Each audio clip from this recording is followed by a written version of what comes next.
right, and welcome to another episode of the Jumping the Rail podcast here on the JTR Podcast Network. This is Mark Reb coming to you from the Noodles position in Champaign, Illinois, joined as always by my buddy Minderz. How much what wrestling did you watch this week, Minderz?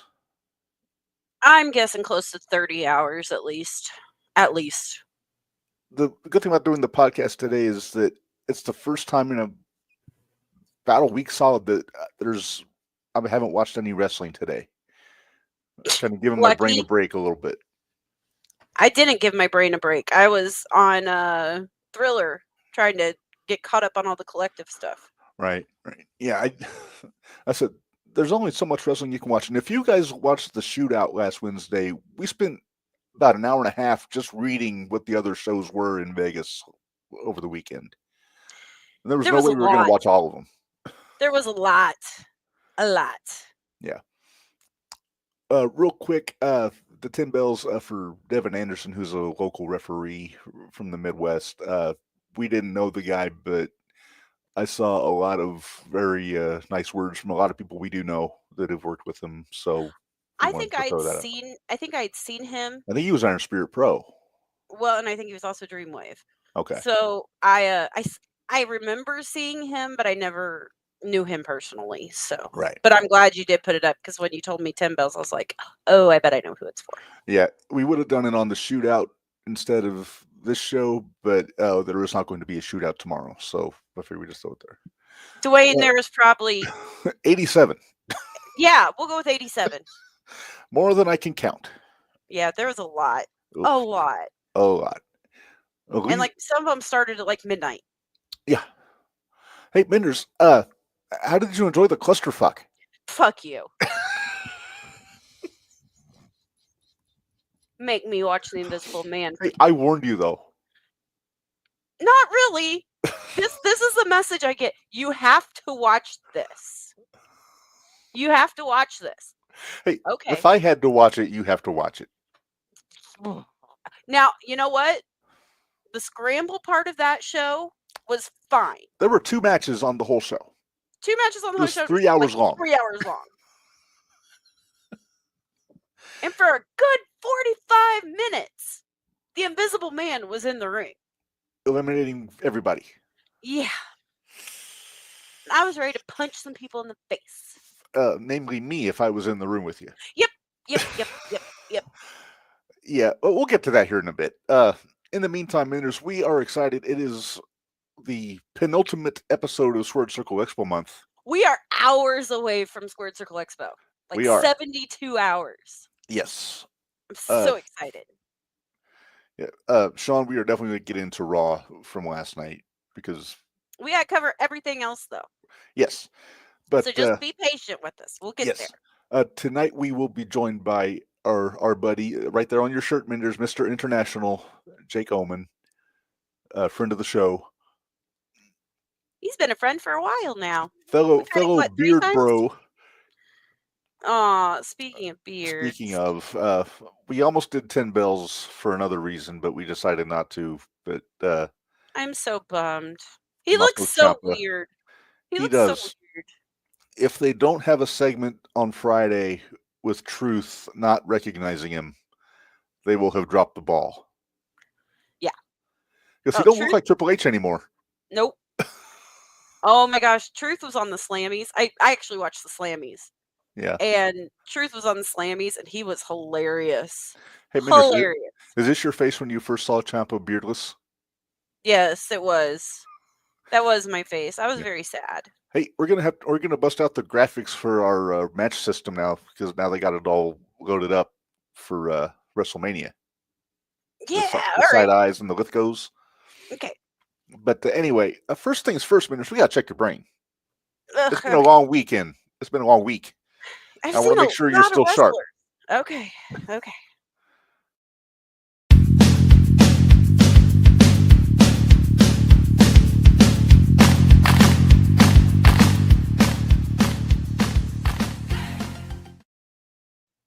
All right, it is time for Name That Wrestler. And Minderz, you know how this works. I show you a picture. You guess who it is. I think it's going to be easy today. Because, like I said, it's been a long week. I didn't want to do anything too difficult. All right. I appreciate that. Well, yeah. I Plus, appreciate I that. pissed you off with the whole clusterfuck thing, and So you felt bad, so you're gonna make it up to me. I felt pity. But anyway, are you ready? I'm ready. All right, here we go. Well, that's one of the okay. That's part of the Rock's crew, as in family, big, as in broadly.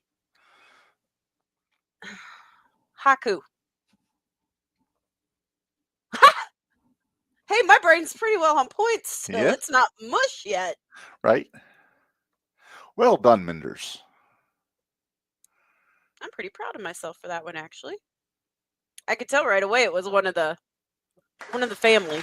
Yeah. Thanks.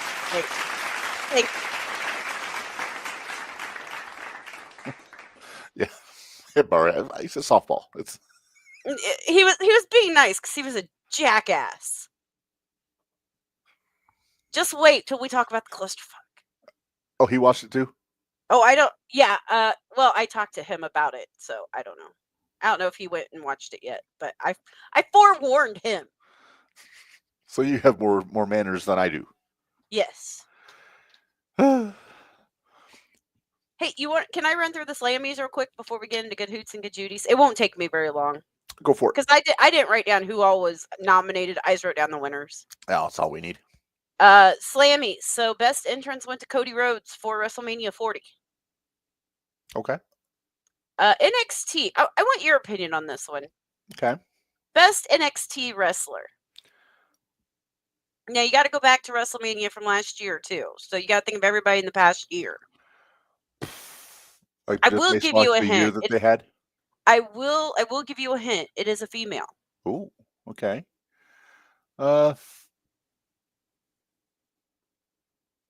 Roxy.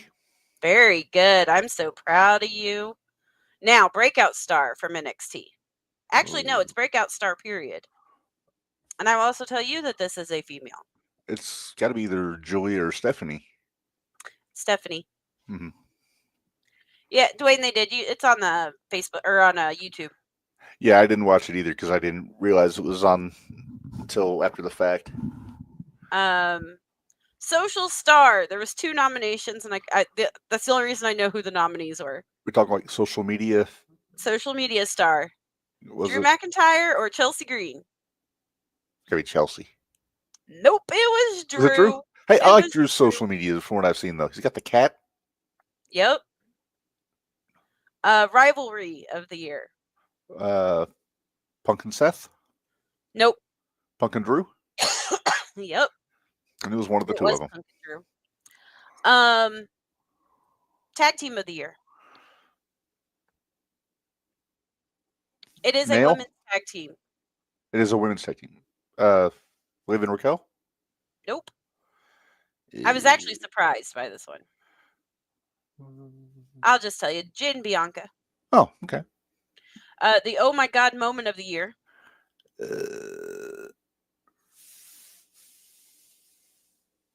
John turning on Cody. Makes sense. The what the moment of the year? John turning on Cody. Nope. Wyatt Six debut. Oh, okay. Match of the year ended up being a tie.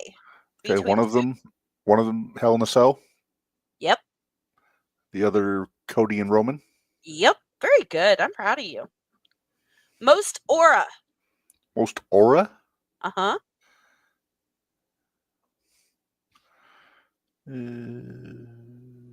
Oh, yeah. Jey Uso. Okay. Villain. And there was a tie. There's a tie. Okay.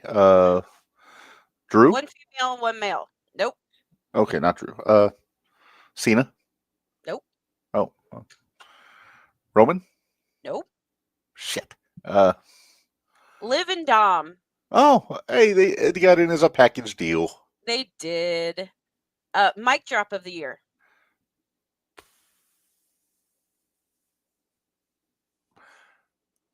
I can't remember all the promos from the last year. Was it Cena's first promo after the heel turn? Nope. You're close though. I'll give you a hint. It was done after a PLE. or after the main event of the PLE. Was it Cody telling Rock go fuck himself? Yep, sure was.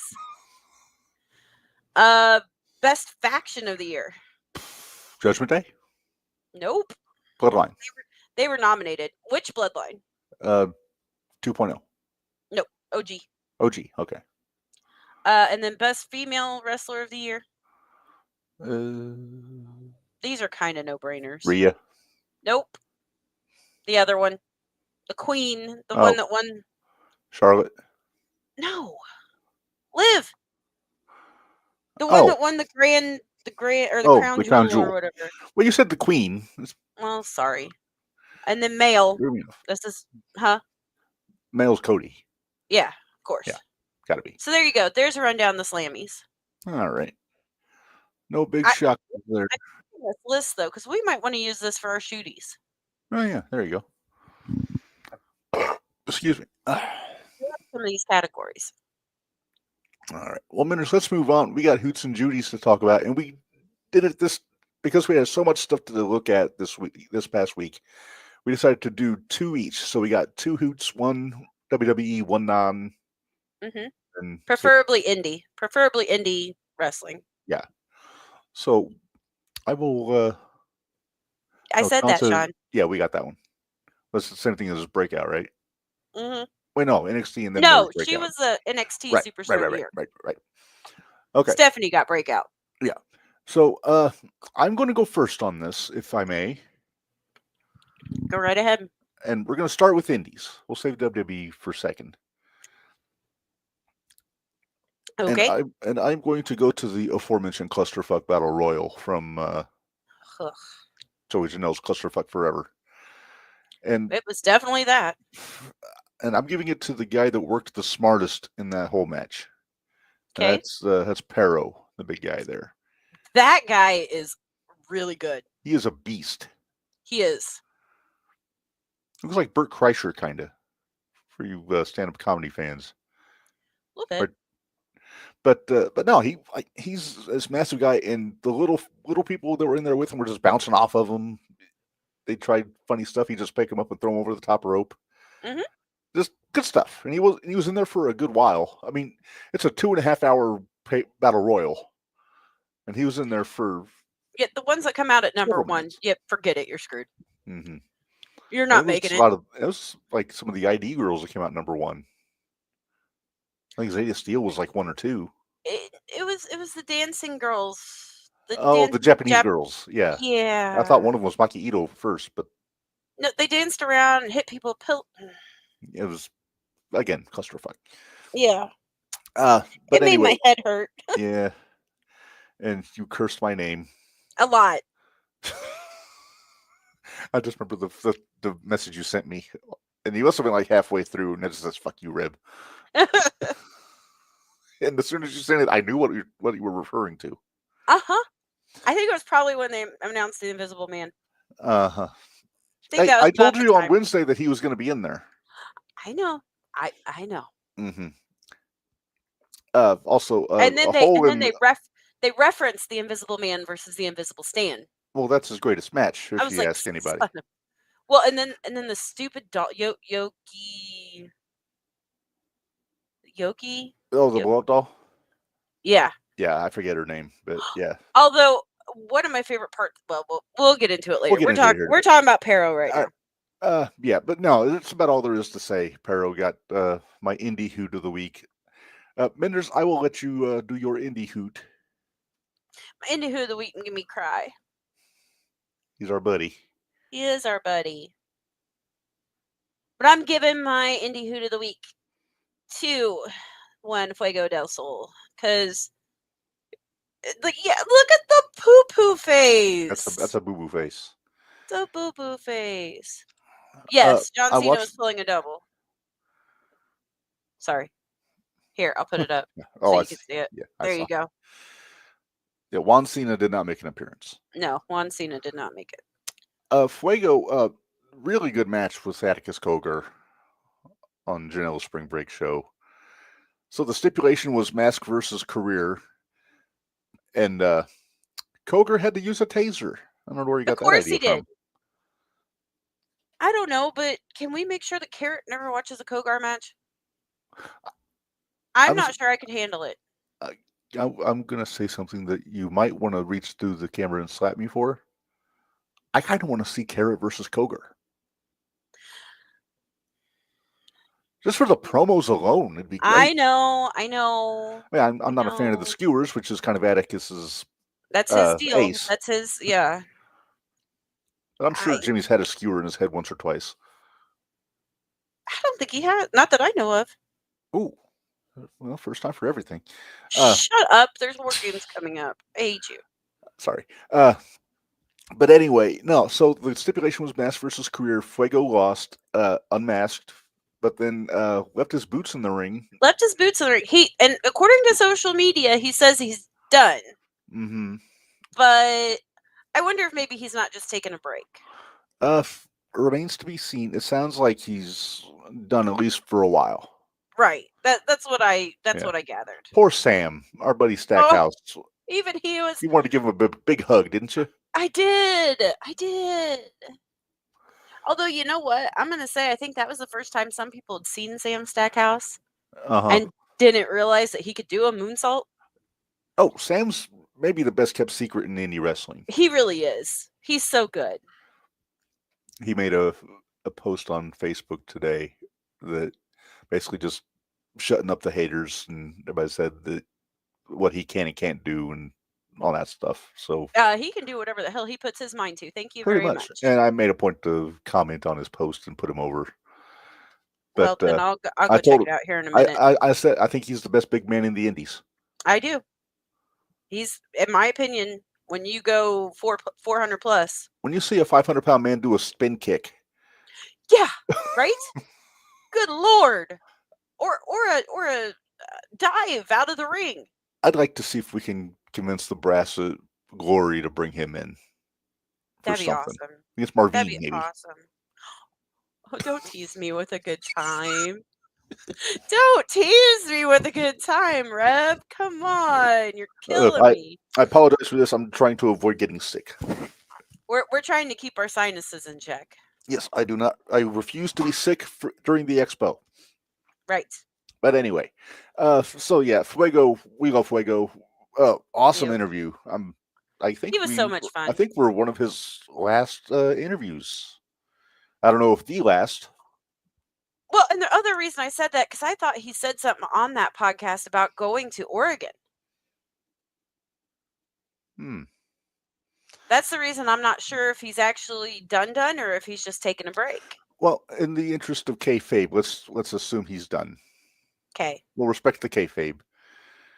Nobody else does. Nobody else does, but that means we're special, Minderz. I assume we're going to have a discussion about that later, too. All right. Well, let's move on to our WWE hoots and Judies here. Well, hoots. Then we'll get to our Judies.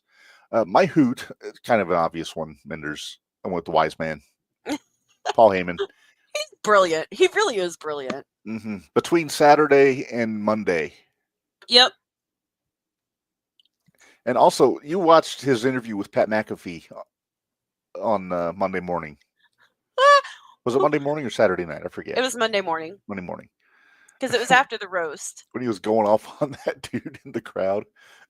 Which one? There was two of them. There's the one that was being a prick. Again, there was two of them. Well, the second guy. Oh, okay. Not the one. Not the guy that said, "Why did you do it?" I'm like, come on. Yeah, right. But his reasoning was very sound, I gotta say. Punk really put him in an impossible position, and Roman shoved him down on his roly-poly bond behind. Right. And did you like I did enjoy how Pat McAfee kept talking about when Paul Heyman did he just did the one arm up into Punk's. Then he rang the bell on the other. Then he rang the bell on Roman, and I was like, we all noticed that too. We were like, he just went like this to Punk, and he went like this. It's like, crap. Okay, y'all, like, knock it off. Did Roman piss him off and behind the scenes too? Damn. Problem was, I know when you and I were watching, when we were watching that match, you and I were both doing the side eye to each other, going, "Here it comes." Here it comes. Pretty much. Here it comes. I thought it was going to be different. I I thought I didn't think it was going to be quite like that, but when yeah. he grabbed the chair from on the outside, I thought he was just going to slide it between Punk and Roman all the way to Seth. Yeah. Yeah, Dwayne, we'll talk about that here in a minute. Yeah. Oh, we're definitely going to talk about that. All right. What's your WWE hoot? My WWE hoot. Want me to just throw the picture up? Oh, it was Rey Fenix. Rey Fenix. Best boy sell can job of sell. the entire weekend. No kidding. That kick to El Grande, the Americano's head, and then he sold the foot. He like sold broke the it. foot. Oh, that was great. Bravo, Rey Fenix. Bravo. I hope when Cornette reviews WrestleMania, he'd notice that. I hope he doesn't. I mean, I know he's probably going to shit on a lot of this, but He may, but that is selling. That's psychology. You don't get that in a lot of. That was chef's kiss. How well was he sold that. beautifully Because done. that was one of the big things you and I noticed when we were watching it. And we're like, they mentioned it on commentary. Yeah. So I'm gonna give it to Phoenix, especially for him to get thrown in there last minute. Hey, how about a week that Rey Fenix has had? He debuts on SmackDown and he gets WrestleMania in what, a week? Maybe a little more? Two days? 8 days? Yeah. Because it was like last Friday and then Oh, was it last Friday he I think debuted? it was, yeah, and then WrestleMania. So yeah, kudos to you, dude. Yeah, and then they showed. Did you see the footage of Penta watching? Yeah. Yeah. Him crying. Yeah. Being the good brother. Yeah, that was a pretty eventful weekend for Lucha Libre, but we'll get into that a little bit later on too. Yeah, because there was somebody else that I almost gave my good hoot to. There's someone else, and it was actually during that match. Uh-huh. Yeah, during that match, not in that match. During that match, I almost did. Almost. Yeah. All right. All right. Let's get into our Judies here, Minderz. So again, we have 2 each, and we'll start with our indie Judies, and I'll let you go first. I'll go first on this one. Okay. Actually, I had to go co-Judies on this one because I was going to give it to just one, but I can't without giving it to both of them. Going to the Bloodsport show, and I'm giving it to Natty Neidhart and Miyu Yamashita. That was so good. Good Lord. Good. I want that Natty on my TV all the time. Absolutely. And man, you would have thought this show was in Idaho with all the potatoes flying around. No shit. They were beating the fuck out of each other on that match. You know, I will say it took me a minute to get used to what Bloodsport was because this was the first one I've actually got to witness. So it took me a minute to kind of acclimate myself to what I was watching. But then it's weird without the ropes on it. When you first watch it is. Especially when you're used to seeing people go flying off the ropes. And now, see, I'm surprised you didn't is basically just straight grappling and striking. And it's great. Which I dig it. When people can sell a pile driver, or not the pile driver. The suplex. The suplex. Yeah. The back suplex was a finish. Right. I mean, I forget which match it was. Dempsey. You should. It was Dempsey. Okay. It was Dempsey's match. You should go remember back, he dropped the guy on his head. Yeah, but you should go back sometime and watch some of the other Bloodsports that are on there. Well, I will now because I have finally broken down. There was one a couple years ago. I think they had Moxley and Barnett, but that was like 2 years ago. But I'm talking about the more recent ones, like the one with Nemeth against Bailey. Oh wow. Yeah. Oh wow. It was before Bailey was ruined by Tony Khan. Gotcha. All right. Well, so that was my indie Judy. So you have an indie Judy also. I do have an indie Judy, and I hope I'm not overstepping or mispronouncing this person, but they kept saying she on the show, so I'm assuming I'm correct. Okay. Yep. I'm going actually to Effie's Big Gay Brunch. Yes. And Kip Bandit. Yeah, she was also in the clusterfuck, by the way. I know, but Kip Bandit was drunk through half the clusterfuck. And I don't think she lost to the Invisible Man. She did not. She did not lose to the Invisible Man. So, props there. Yeah. But But you're Kid referring to Bandit, specifically to the match on the Big Gay Brunch. yes, because it was Kid Bandit versus Zack Sabre Jr. And I even told you from the get go when I heard it was going to be those two. I said, I want to see that one. I really want to see that one. Well, I And know. it did not disappoint at all. Yeah. Well, Kid Bandit, I know, is a favorite in our group of hoots. Yep. So. Yep. Yeah, very, very impressive. I got to go back. I haven't watched the Big Gay Brunch yet, so I'll have to go back and watch that match. Go back and watch at least that match was really good. Well, we'll And talk then about Effie and Dark Sheik, I think the main event you said was pretty good. that was good, and Sunny Kiss and Abaddon. Oh, interesting. Okay. It was really good too. Alrighty. Well, let's move on to our WWE Judies. We both went with gals that are sporting the gold Minders. Yeah, we did. My Judy, I went with the champ. I went with the Io Sky. For one reason, nobody had picked her to win this match. Everybody thought it was. No, I forget who. I mean, I'm talking about everybody. Generally speaking, everybody thought it was going to be Bianca or Rhea. Io.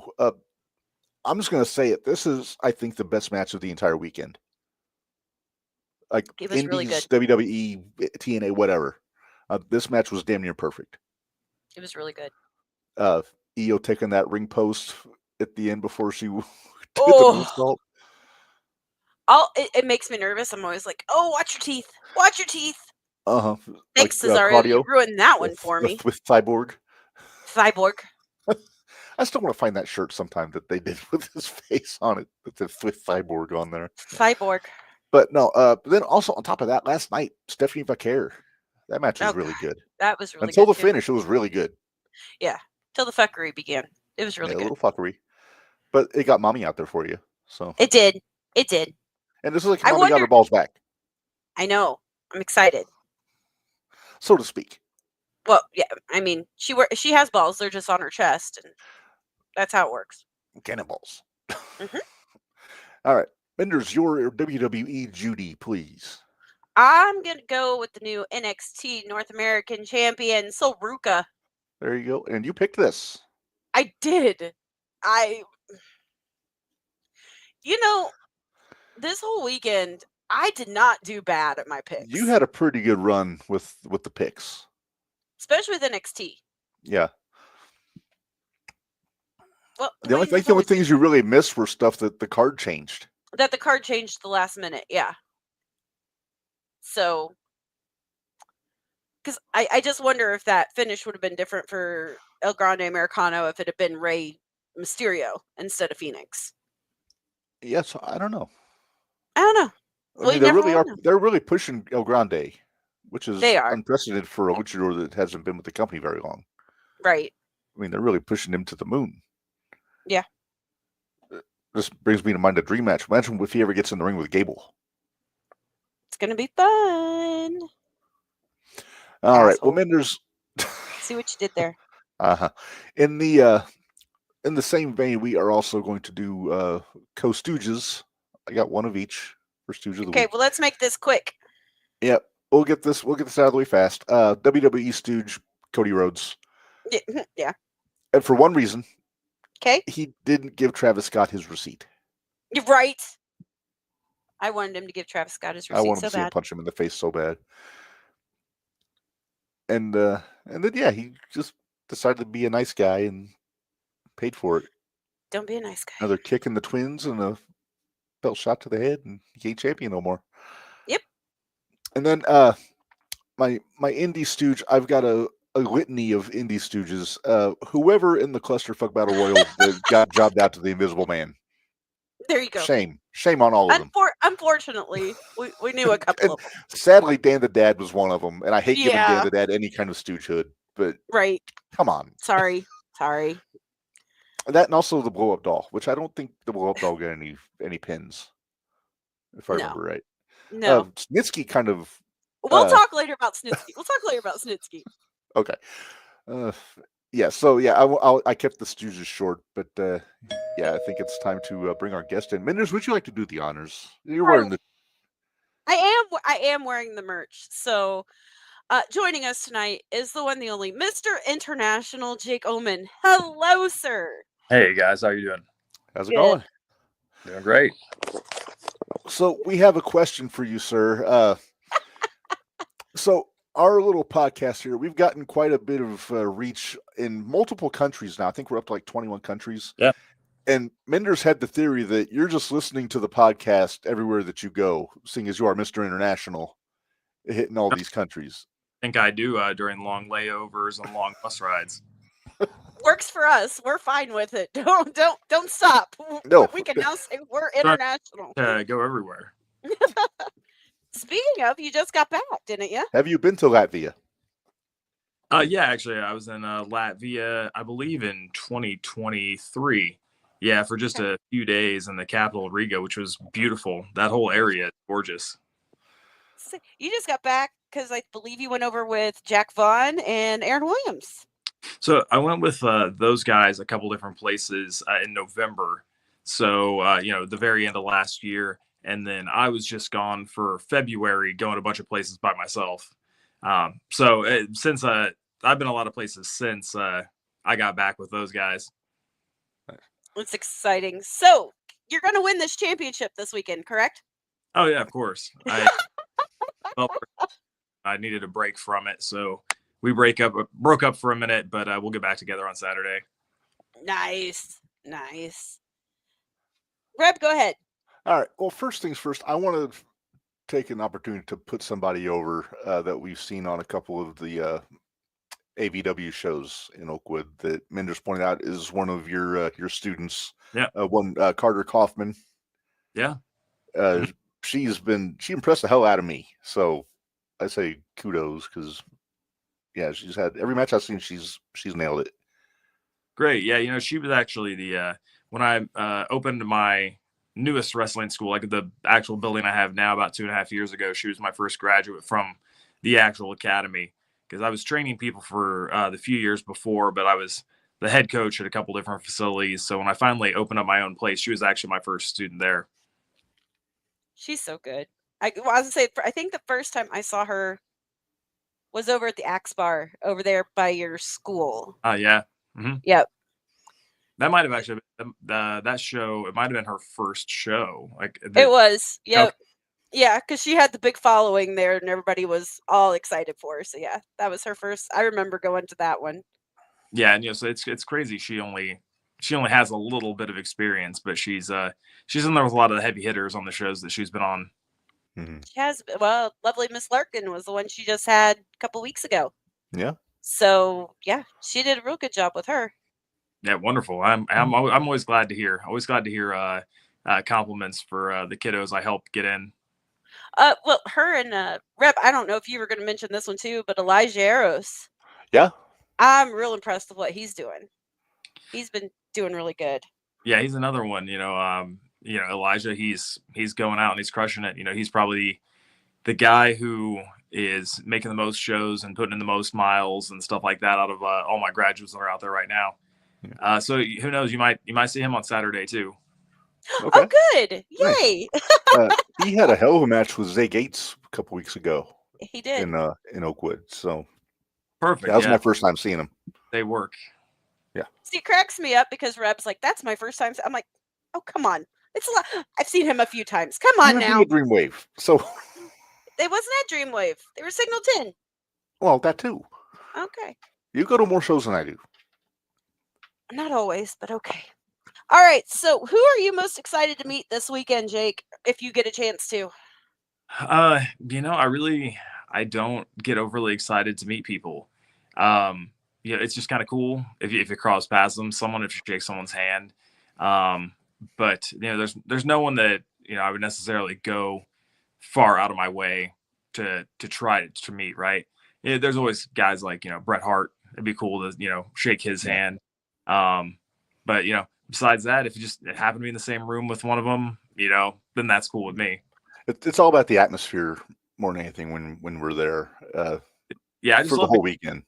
Even just all the fans going by and everyone's super excited and everyone's showing you the people that they met and showing you their autographs and stuff like that. So yeah, the whole vibe of both days is just fantastic from from everything.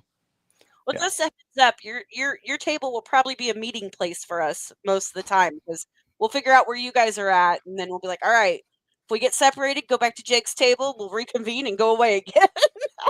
If I can get a table in the same place I've had a table the last couple of years, I will. Kind of like in the hallway, like it kind of in between, like in the middle of everything. That would be a goal for me because everyone eventually has to go by there at some point. Yep. Was that by where Jack's table was last year, Minderz? Yes. Okay. Yeah. Jake was on one end and Jack was on like right next to him. Yeah, I would be surprised if we try to make sure we're in the same area. Well, go ahead, Reb. Sorry. That's a match I wouldn't mind seeing at one point on one of these shows, is yourself and Jack Vaughn 1-on-1, because always. Yeah. Both of them. Yeah, when Jack and I mix it up, it always goes pretty well, and everyone leaves happy. So, hey, tell all the powers that be that that's what you want to see. Reb, I'm still a little upset. I still haven't got my dream match yet.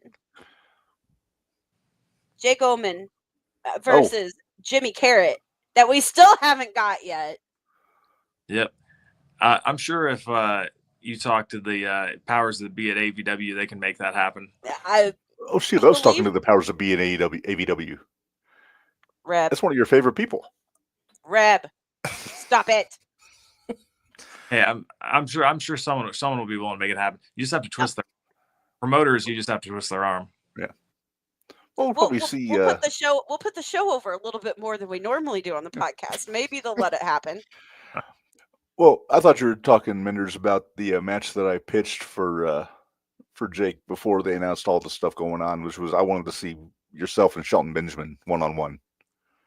Oh man, actually, so I was scheduled to wrestle Shelton Benjamin at a show maybe 6 or 8 months ago. Oh wow! I was really pumped about that one, and then it ended up getting changed like 2 or 3 days before. But that's one I was looking forward to. In fact, there's not a lot of matches when they get announced that I am super pumped about. That was one of them. But usually I try not to get too excited because of card subject to change. Right. Which even with something like the Expo, they've had a couple people that got pulled just today. Yep. They're on their game. So like they already announced, in my opinion, better names, but to make up for it. But right. That's why I try not to get too excited when I see my name across the card from somebody until I'm actually there and I see that person. Yeah. I would love to work with Shelton Benjamin. That'd be great. I actually worked with MVP right before he went back to WWE the last time, and that was great. He was super cool. Okay. But yeah, I've never worked with Benjamin. I've never worked with Lashley. I think Benjamin, his style and my style would go together really well. Definitely. Like we said, that was one of our dream matches we had picked when we were, because the fun part about Squared Circle Expo, in my opinion, is the fact that we get some of the, like, your independents, so the independents versus the AEW guys, and it's like if we can get these two to mesh, I want to see it. It's like last year, Omen and Riddle. Yeah, right, exactly. Which, for my money, best match of the entire weekend. It was. Yeah, I mean, I love that one too. That's the one I definitely want to get a rematch for at some point. Because I had a blast working with Riddle.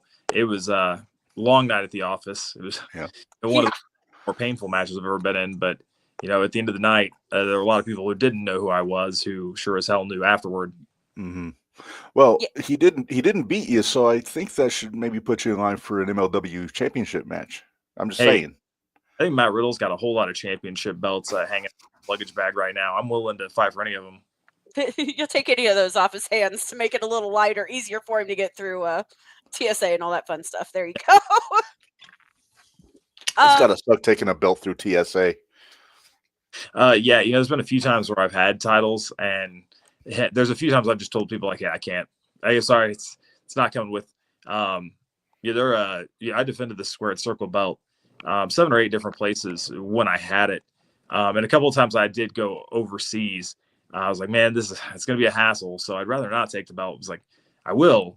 You get stopped and people, do they want to put it on for you as to why you're carrying that thing through your bag. So do we have any plans to get back to Japan anytime soon? I would love to. That is the best place in the world for wrestling, and that's a lot of my best work was over there. So I would love to get back at some point. Every now and then I'll talk to people from a few different companies, and nothing has just happened yet. So I don't know how we make it happen.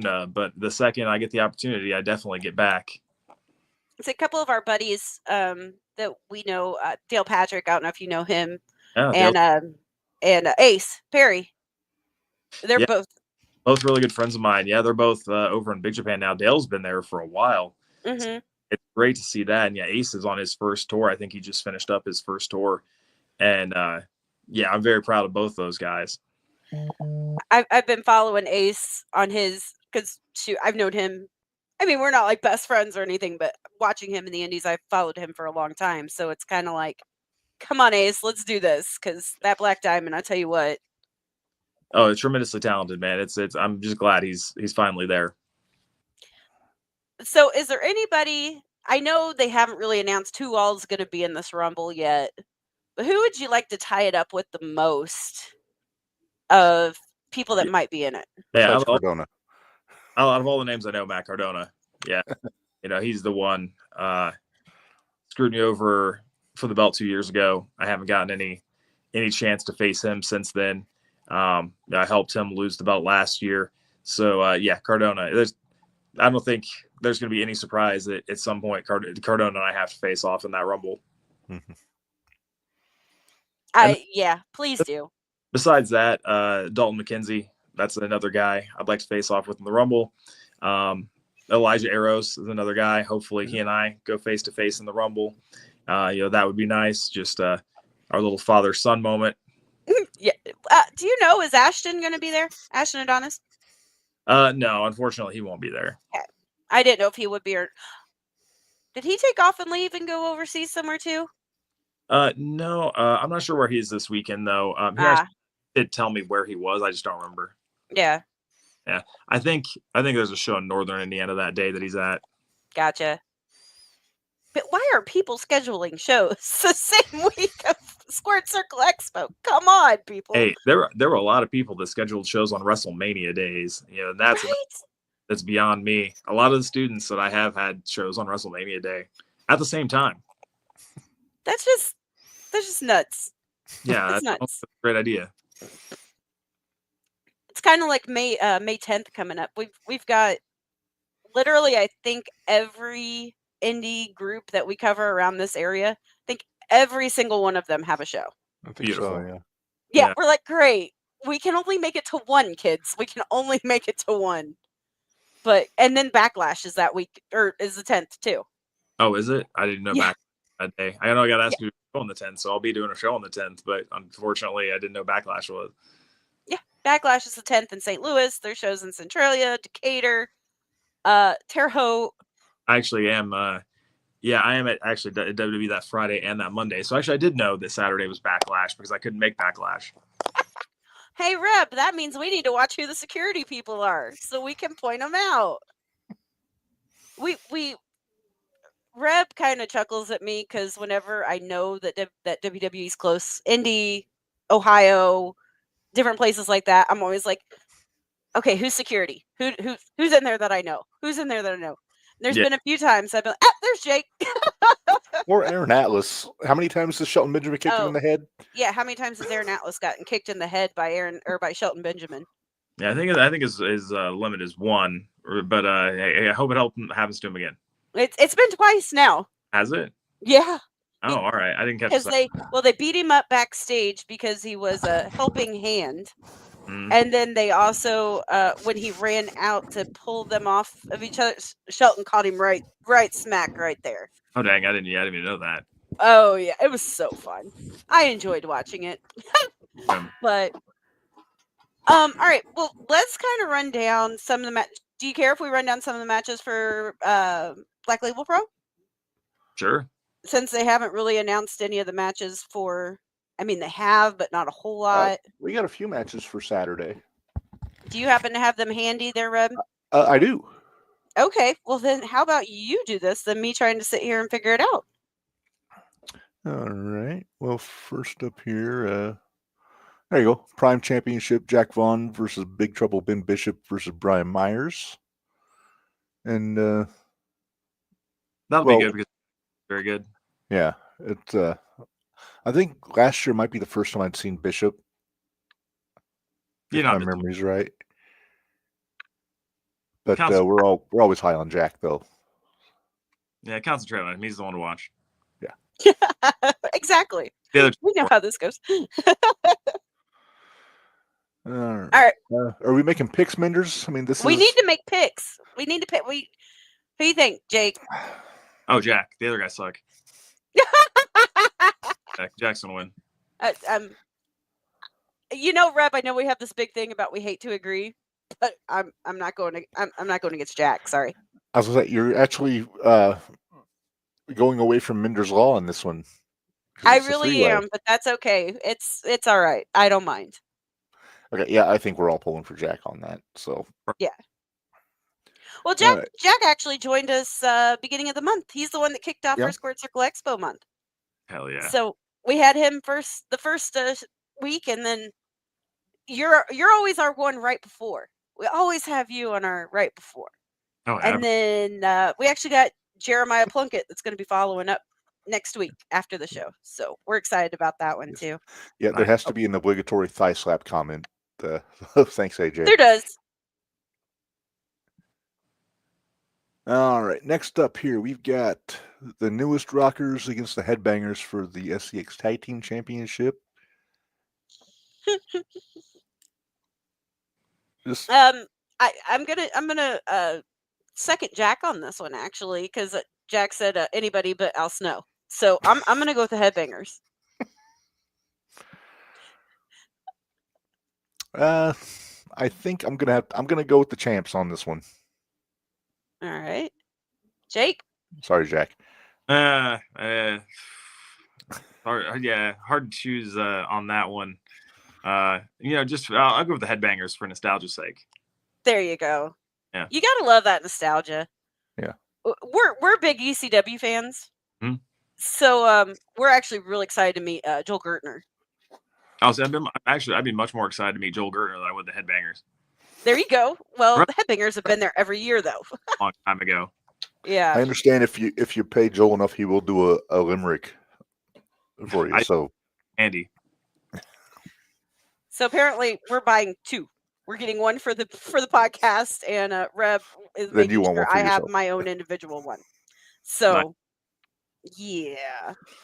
Well, him and Raven, those are probably my two. I'm really excited for. I was a huge Raven fan when I was young. Well, we're in the middle of watching ECW back from TNN, so we've been doing watch-alongs every week. Oh, nice! And we just actually had, what was the last pay-per-view we did? Living Dangerously. Living Dangerously from 2000. Ooh, which is the New Jack fall, or the New Jack the Danbury dive, they call it. Yeah, the Danbury dive. And Dickie Wabash was all about that because he watched that along with us. And he was all, that was like the thing he was most wanting to talk about during that show. Oh god. Yeah, I could talk about New Jack all day. New Jack's great. Reb, where's it at? Hang on, give me a second. All right. Tell me if you've ever seen this picture. Yeah, we're gonna switch up the background. There you go. Who the hell gave him a crossbow? Hell yeah, that's what I want. I want to see Jack walking around. He may have had it in his car. That our first question when all of us saw this picture was why and who? Why and who? Yeah. Yeah, I think when you say to New Jack he's not allowed to carry a firearm anymore. Yeah.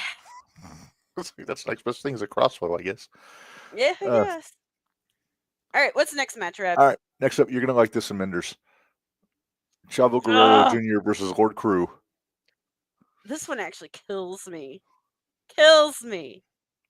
I'm so excited for Lord in this one. I gotta go with Crew. I got to. My buddy. I'll I'm gonna go with Lord Crew because I actually just got hired as a consultant on a movie. And then I got demoted when they hired Chavo Guerrero. Oh no! For the wrestling scenes. So Now that I'm the assistant consultant, I don't like Chavo Guerrero anymore. Makes sense. Yeah. Makes Well, then, sense.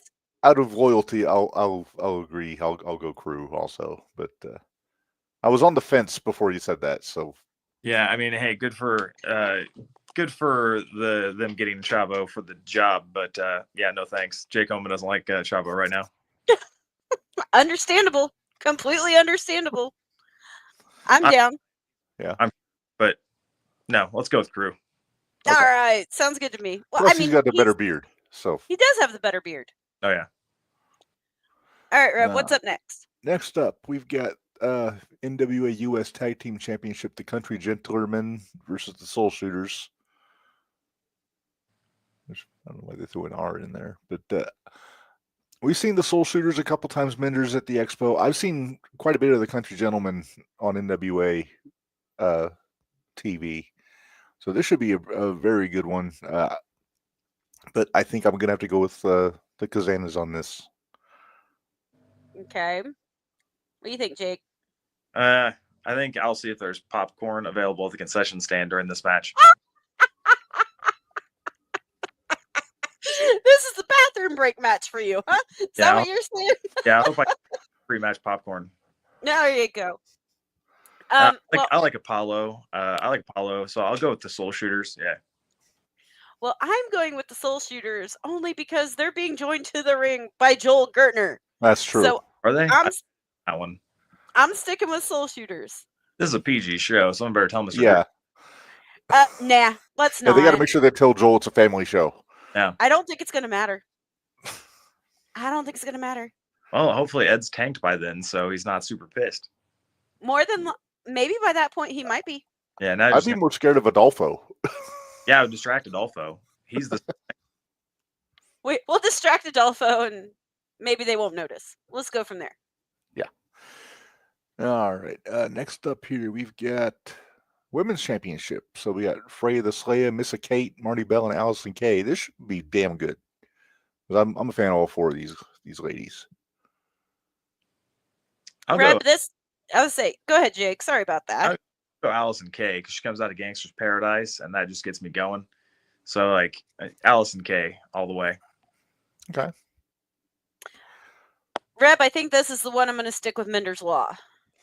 Okay. I'm going to stick with the champ then. I'm going to stick with the champ. Okay. Just to be different, because Minderz, we always say agreeing is boring. Yep. I'm gonna go Missa Kate. Okay. Now watch, it'll be the one that none of us pick. It'll be Marty, yeah. It'll be Marty. Yeah. Hey, Marty's damn good too, though. So. Oh, I know. There's not a wrong choice in this whole match. All right. Is there one more, or is it just the Rumble that's left? We got three more. Oh, okay. Oh, really? Yeah. Right. Wow. I know, right? Oh. Plunky and Alex Taylor, Minderz. And taking on Crazy Steve and Matt Taylor. I don't believe Matt and Alex are related. But Plunkett and Alex Taylor got Danny Deals, looks like, in their corner for you NWA fans. But it's Crazy Steve. Yeah, how do you choose, Minderz? You like both of those guys. I know. I'm gonna let you all choose before I do. All right. Crazy Steve and Matt Taylor. Matt Taylor and I go way back, and Crazy Steve's a cool guy, and he's Jack. Yeah. Right? I think I got to go Jeremiah Plunkett and Alex Taylor on this one. I'm a big fan of Alex from NWA, and then Plunkett's a friend of the show, so I'm gonna go there. The fans are gonna win. Oh, no, that's my go-to. Cop out. No cop out, Minderz.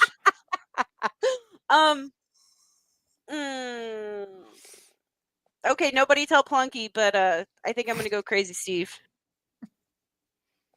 Don't tell Plunky on me, please don't. Yeah, well, I know Crazy Steve has a special place in your heart, Minderz. He does. He does have a special place in my heart. Partied with him a few times after the wrestling matches. Oh yeah. He's a good guy. It always kills me. Like we go to the after party on Saturday night. It's always everybody doing the karaoke in the room, and then just go hang out in the hallway, and there we see Jake out there just holding court with like 10 people just shooting the shit. And Yep. sometimes the hallway is more fun than the room. Expo on Saturday. Yeah, Right. I plan on being in that hallway till 2-3 a.m. at least. Yeah. Even if I'm Reb, in the karaoke room, people won't let me. Ugh. It's well, a that's long walk from the wrestling ring into that karaoke party room. People are going to stop me every few feet, and I just won't make it. yep. It's always like we'll be in the karaoke room. I'm like, wait, where's Jake? Never mind. I'll go out the hallway. I'll go find him. He's out there somewhere. Yep. Yeah. Because you do know one of our buddies, Jake, Miss Stephanie. We need to send her well wishes today. She's having surgery on her foot, so she's actually going to be in a wheelchair come Saturday. Bummer. Yeah, I told her. I said I'll push you around. I don't mind. It's like You're I paying it remember that forward. from paying it forward. But I told her, I said, I'll do that because you don't understand. People get out of your way. It's kind of great. Get to the front of the line. Exactly. I'm like, I'll just go with her the entire time. It'll be great. Till somebody steals your wheelchair, Reb. I borrowed it and I returned it. Stole it. He stole my wheelchair when I broke my foot. You were sitting in a regular chair and the wheelchair was more comfy. In the parking lot? You were Rethink that one there, buddy. That was Barry's idea. Why weren't you? Right. Do what, Jake? I'm sorry. Why weren't you in your wheelchair? Because I had to get out of the van first before I could get, and it was on rocks. So she wanted to walk on the crutches. So we were just pushing the wheelchair into the walks. We were pushing the wheelchair into the building for her, and it just seemed wasteful to not have somebody sitting in it. So I hitched a ride. Fair. Thank you. They pick on me. Oh, we don't pick on me. Yes, you do. All right, next match. You're just mad at me because of what I made you watch over the weekend. But anyway. Jake, he made me watch the clusterfuck from GCW. I'm sure it's terrible. I never watched that. It's terrible. He texted me. He's like, you have to watch this. We're going to discuss it on Tuesday. Okay. I turned on first thing I said. What? You said it was half hour into it? And he gets a message from me going, I fucking hate you right now. And he goes, ha ha. If I had to watch it, you had to watch it. I'm like, yeah, I can't do it. I can't do the Invisible Man matches. I'm sorry. I can't. Can't. Yep. No. I can't get behind it. Yeah, see? I vividly remember a photo of Minder on crutches while Barry and Reb were using the chair. Yep. I think I have even been popping a wheelie on that picture. No, I don't remember. Anyway, let's continue. You said we had 2 more, and I don't want to keep our guests too much longer. Okay. Well, we got a whole lot more to talk about anyway. I know. We got WrestleMania and all that fun stuff to talk about. So. All right. Next up, we've got NWA World Heavyweight Championship. Tom Latimer defending against Heath. Hell yeah. We saw Camaro Jackson slide Heath across a bar in St. Louis about 6 months ago. And it was delightful. It was. It was wonderful. There's a matchup, Minderz. Omen and Camaro. Book it. Hey, do it. Yeah. Well, this is actually my first time seeing an NWA World Championship match in person. Because they used to have a deal where NWA and IWA Mid-South had a working relationship, but I never made it to any of the shows, like when AJ was there defending. So I'm excited about that. I'm a belt mark, so just getting to see that belt's going to be awesome. All right, Jake, who do you think? I think Tom Latimer has a champion's advantage, so he'll probably retain. But personally, I'd much rather see Heath Slater win. I much prefer Heath. Tom's had such a good year, though. I can't. It's hard to bet against him right now. Yeah, I think the tough part right now is he's doing well. Yeah. So I think I'm going to go with Tom Latimer. Although I really want him. It would be nice if the expo area, like where the wrestling ring stuff's at, had a bar, because I'd love to see Heath go down a bar again, because that was great. It was brilliant. Oh, yeah. I'm sure he felt comfortable there. Oh, I'm sure he probably did. But yeah. Reb? I got to go Latimer. Yep. I like Heath, but Latimer's been on a roll. Yep. Okay. All right. And then Minderz, I know the one you've been waiting for. Carson Drake defending the NWA World Television title against Enzo. This one's a no-brainer for me, but Reb, who do you think? You haven't went first yet. Oh, I am no fan of Enzo. I'm just not. I'm a big fan of Enzo, so I'm going to go with Carson on this one. Plus, Carson sold me my Jack Vaughn shirt last year. That's true. So, Are you sure you gave them Jack? What's that? Gave the money to Jack? I can't confirm or deny that. What do you think, Jake? I think especially at a show like this, advantage goes pretty far. So, I think I have to go Carson as well. I just can't. I can't. I don't like Carson. I can't stand Carson. He's your least favorite of the Cincy boys, Minderz. He is the least favorite of the Cincy boys. I don't like Carson. Hey, a lot of people feel that way. Oh, I know. But here's my thing. I don't like him, so that means he's great. Because if I don't like him, he's doing something right. Well, didn't Carson beat Max the Impaler? He did. We're not talking about that. I love Max. Max was at 0-1 for a while, and I love Max. Max is I think the only champion in the NWA that is not at the Expo this year. Yeah, and I'm bummed. It's a bummer. I haven't seen Max in probably about 18 months or so. I was really hoping Max was going to make it there. I think it was since like that first Edgewood show. I saw them before that. Oh, the last time I saw them? Yeah, it'd be the Edgewood show. Yeah. All right. Well, that's all the matches we got so far announced for Saturday. Plus the Rumble. Well, yeah, obviously the Rumble. We know who's winning the Rumble. Well, yeah. Yeah, I'm winning that. Yeah. Well, here's the thing. I have been saying that since they announced it was going to be a Rumble. I've been saying it's Jake Omen. It's Jake Omen. It's got to be. Reb's sitting over here going, "Oh no, it's going to be Matt Cardona." I said, "No, it's not." I just say that to Needle Minderz because I know it drives her nuts. But hey, but it's been a 3-year build between the two of you guys for this belt. Yeah, and I Squared Circle Expo it's in my hometown. It's in my city. It's my chance to show what I can do. So hell, I'll try to be one. I'll try to be in that whole thing. Ooh. There you go. There you go. Hey, here's the thing though. Send the crowd home happy. They want to send the crowd home happy. They got to put the belt on you. That's all I got to say. But all right, Jake, we've kept you for about a half hour. I don't want to keep you for too much longer. Why don't you run down where your socials are and if you got anything coming up, and you could go ahead and bring up to there. He found the picture. See, thanks, AJ. There's the picture. Oh, poor Minderz. Right? They're so mean. I mean, she's clearly sturdy on the. She's not losing her balance or anything. Anyway, Jake, go ahead and tell everybody where they can find you on social media. Yeah, I'm at Jake Omen 2012 on all the social medias. I'm most active on Instagram. Jake Omen 2012 on YouTube. That's a big one. I started a new series called Mr. International. There's 3 episodes so far where I go to another country and I talk to the trainees there, and then we have a match, and then do interviews with a bunch of different people and kind of jump into the culture. So that's a big one. There's 3 episodes of that up right now. Also just did a quick interview on Mike Quackenbush's channel a few days ago. And then, that's about it. But Jake Omen 2012 is the easiest place to find me on Instagram. Yep.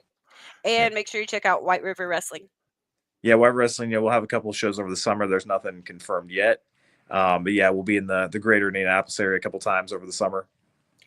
Are you going to try to drag Jimmy Carrot over there? Because I think he would do really good in that area. I'm willing to bet you can see some Jimmy Carrot on some White River Wrestling this year.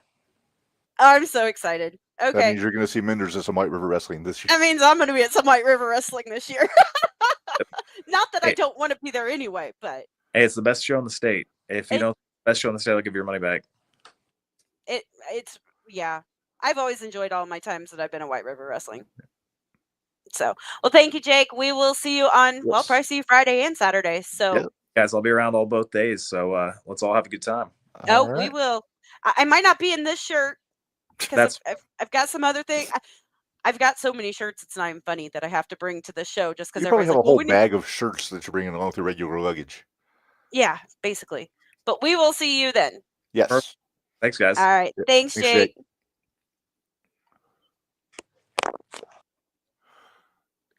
I always love having him on. Yeah, he's awesome. He is awesome. He's in that Heather Owens category where it's every year we have to have him in there for the expo.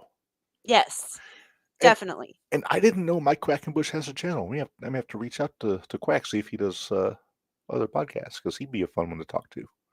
Because he's seen just about everybody that's on TV right now. Nice. Especially the AEW guys that were in Chikara. But Crap. what? I meant to bring up. Well, maybe if we get Jake on another time, we're not talking Squared Circle. I wanted to talk to him because he had a Gabe's. I can't think of how you say his name. Sapolsky? That guy. Yeah, that one. What about him? He was over there at White River Wrestling, checking some of the guys. Yeah. For Evolve? Well, I don't think he was there for Evolve. I think he was just there kind of helping the guys out and all that stuff. I wanted to ask him how that went. Nice. Gabe seems like a good you dude. knew that because I sent you a picture and said, "Hey, look at all these people that we know." Yeah, but I forgot about that because I remember you sending me the picture. Yeah. All right. Well, Minderz, let's say we pay some bills real quick, and then we got to get into WrestleMania and NXT and all this, everything that happened over the weekend. And hopefully we'll be done by 9:00. I bet we are. It's only 7 now, so I think we'll be all right. Okay. All right, here we go.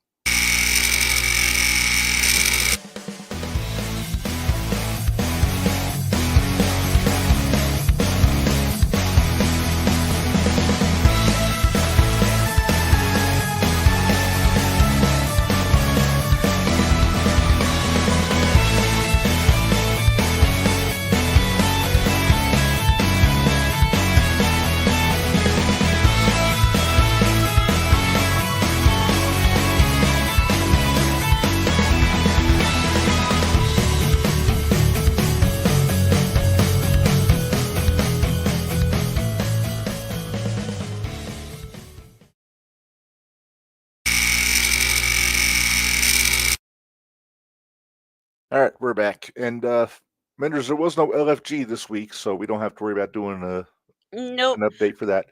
But can we run through the BLP card for Friday night? Sure. Real quick before you do that, they did announce some changes for the expo this weekend. Orange Cassidy will not be there. Bummer. So they brought Mariah May in his place. And then they announced Indy Hart. I guess.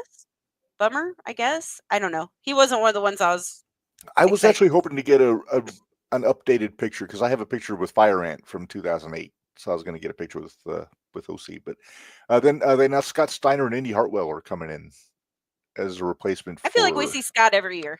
He's there every year. They don't have Rick anymore. But I got to meet him, I think, my first year there. Give or take. Anyway, so I just wanted to throw that out there real quick. There were some changes, but yeah, let's get into the Black Label show real quick, Minderz. Okay. Tony Atlas's open challenge has been answered. And it is one Shaza McKenzie. Beating Tony will be no small feat. No, it will be no small feat, and hopefully she wears 2 pairs of socks. That's all I gotta say. Fatal 4-way. See if I can read these names because they're really small. Nate Cobain, Crash Jackson, Darren Fly, and RHYS Reese. Maddox. I wish you could see how small this print is. You would understand why I'm not surprised. I think I'm picking Shaza, by the way, first match. Oh, okay. Your pick? Also Shaza. Okay. Yeah. For this one, I think just for familiarity, I'm going to pick Crash Jackson. That he's one I'm most familiar with. Okay. Hold on one moment. Okay, I'm back. Okay. Then we have the Maharaja Raj Desi versus the Intense Icon Joshua Bishop. That's going to be a hot fight. Mm-hmm. I don't even want to pick. Is that for the championship? It is for the BLP championship. I think I'm going to go with Raj. I think he's going to retain. Okay, just to be different, I'll go with Joshua. There you go. Then okay, I get a pick first on this one because you aren't taking them away from me.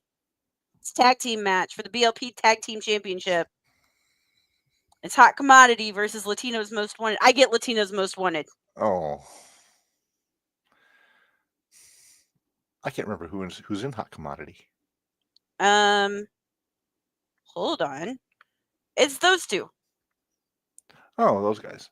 Okay. Yeah, those guys. When I think Hot Commodity, I think of Julio De Niro and Easy Money from ECW. Yeah, which we're going to get to them before too long on TNN. But I think, man, I don't want to be boring. You can be boring. I mean, I gotta go Latino's Most Wanted. Come on, Saban's one of my boys. I love Saban. Yeah. Also, he wasn't in the match, but he's part of the Chicago crew in Wrestling Revolver, Prince Ali's heel faction. Yes. I'm dating myself. I still call him Prince Ali. It's Mustafa Ali, but yeah, right. He was a Muslim prince when I first saw him. Mustafa. Yeah. Reb, you got your moonsault counter ready? Is it going to be stupid or crazy? Both. It's going to be super crazy. Versus the BLP Midwest champion Myron Reed. Are we going to need a moonsault counter for Myron also? I think so. I think we're going to need one for both of them. I'll bring my whiteboard. I'm going with Myron. You know me. I love Myron. I think Myron's going to retain, but it's going to be fun. Oh yeah, it's going to be a lot of fun. I know there's some more matches, but it must be. Oh wait, here we go. You forgot the Mackiehausen match. Hold on. Don't short me my Danhausen, Minderz.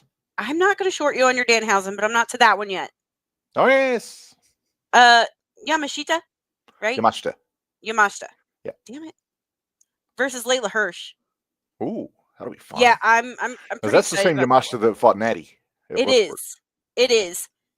I'm really excited to see this one actually, and it's one-on-one. That's definitely gonna be a Lady Haas. Layla's kind of a Shetland Lady Haas because she's not very tall, but she hits hard. She hits real hard. Hey, our couple buddies, Rachel Armstrong versus Billy Starks. That could low-key steal the show. Versus Zoe Lucas. Oh, it's a three-way. Yep, triple threat. Is it for a championship? Nope. So Minder's Law does not apply here. Nope. I'm going to go Billy Starks. If you go Billy, I'll go Rachel. Didn't Rachel win the Cheese House Battle Royal Championship or whatever it was last year? I think so. So, but that's not on the line though. It doesn't say that it is. Okay. I stand by my pick then. Okay. There is a, I guess, 6-man tag team match, which is Dex Royal and Highlight Reel. Okay.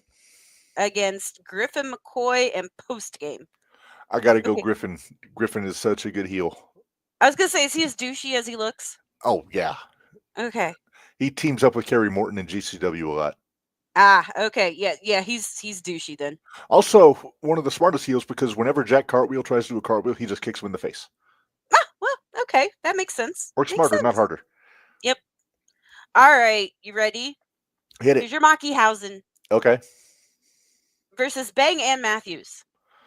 And I'm just leaving it there. We're not going into details with that. If you don't know who it is by now. The tag team that you can Google. Yes. By the way, Bang and Matthews also part of Ali's group in Revolver.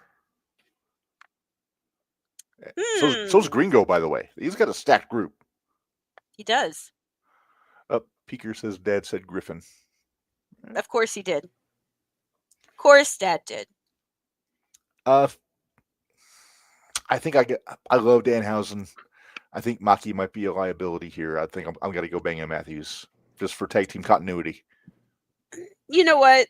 I think this is going to be the feel-good match of the night, though, so I think I'm going to go with Mackiehausen. Do you think Maki's going to try to curse somebody? Yes. I'm hoping. Do you think Danhausen's going to sing? Maybe. Who knows? Yeah. This is going to be Stacy's and first if you time did seeing that on Danhausen purpose, wrestle. I say if you did that on purpose to see if I pay attention to what their shtick is, I know that you had that backwards. So don't try to argue with me. What? Never mind. I'm in my own head right now. It's fine. Okay. Well, Minderz, let's get into some happenings in WWE this weekend. Let's start with Stand and Deliver because that happened first. Okay.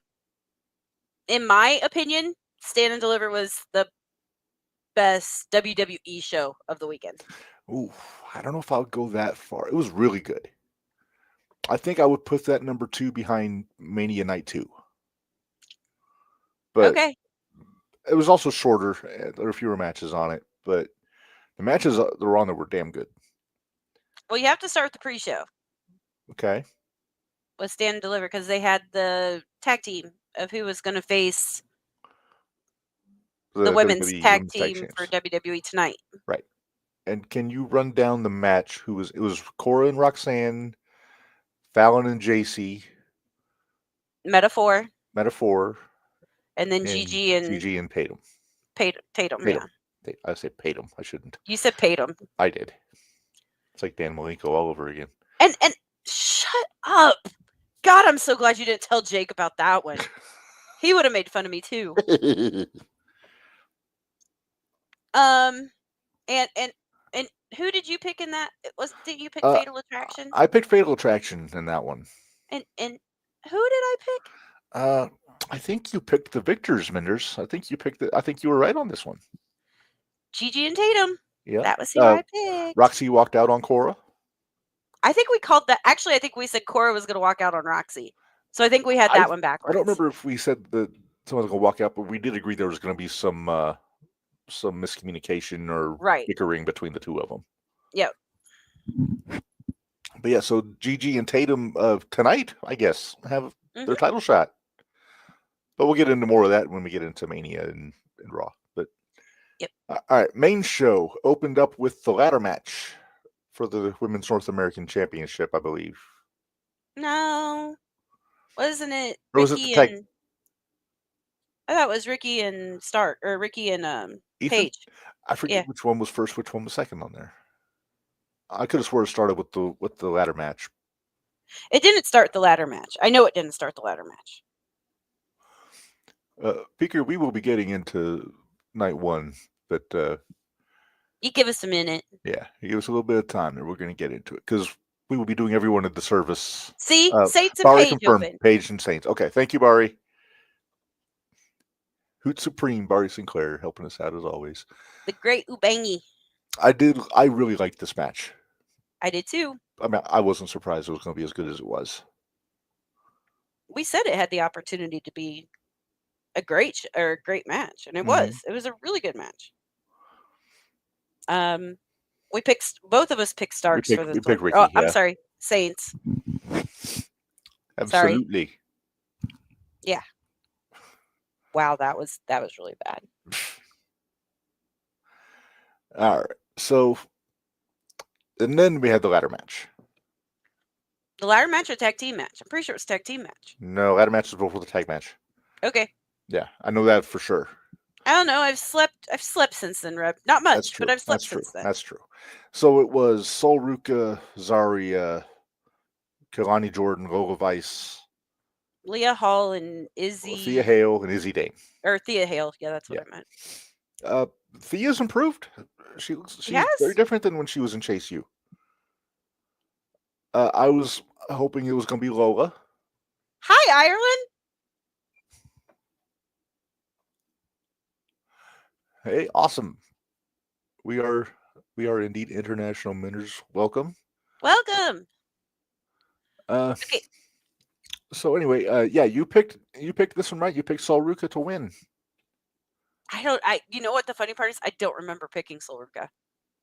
Especially since Lola was in this, because I'm really high on Lola. Yeah, me too. But I think you picked Lola. That was why I went with Sol. Yeah. That soul snatcher though that she did. Uh-huh. Oh, that was so good. It looks so pretty. Of course, Zarya just beasting the ladder over. Oh, that one brought back memories. Let's not talk about Zarya lifting up the ladder and throwing. Yeah. Oh, sorry. Post-traumatic Jimmy disorder. Yes, that's what that is. enjoyed standing up bed in WrestleMania. There's a lot of people that had that opinion. Hey, that's what I said. That's what you said. I rarely see an NXT takeover, pay-per-view, whatever you want to call it, that misses. Yeah, but is it because we don't? Problem is, I don't even look at the NXT guys anymore as like new guys, like developmental. Yeah, I don't even look at them. That's like the that Evolve anymore. guys. Yeah, so I actually look at NXT It's a third brand. as a third brand. Yeah, as Raw, SmackDown, NXT. That's how I look at it. I mean, look what they cleaned up on Survivor Series a few years ago. Sure as a did. third brand. And most of the talent that was on there went to AEW and were ruined. Yeah. But anyway, I digress. Yeah. Okay, what was after the ladder match? That was. Then was it the tag match with Hank and Tank? And I think it was Hank and Tank. Fraxium. Yeah. I really liked this match. Hank and Tank kept up, which surprised me because Frazier and Axiom are so fast. Yeah, but I felt like Hank and Tank actually brought a base to it. Yes. Like, this is where we need to be. Mm-hmm. I watched the match before you did. And we were over at the Hall of Hoots on Saturday, and you were watching as I got there, and I had to call your attention to one specific spot that Hank did. Oh my God! And then you missed it twice because you were talking to people, so we had to rewind it like 3 times. Sorry, yeah, because I missed it. Then I missed the replay. Uh-huh. Then we backed it up. I missed it again. Uh-huh. I give up. But yeah, I didn't think Hank could fly that far. I didn't either, but we found out that he could. And I was impressed that he stuck the landing on that table flush. Oh. Anybody else would have hit their gut chest on the front. right on that court. Oh.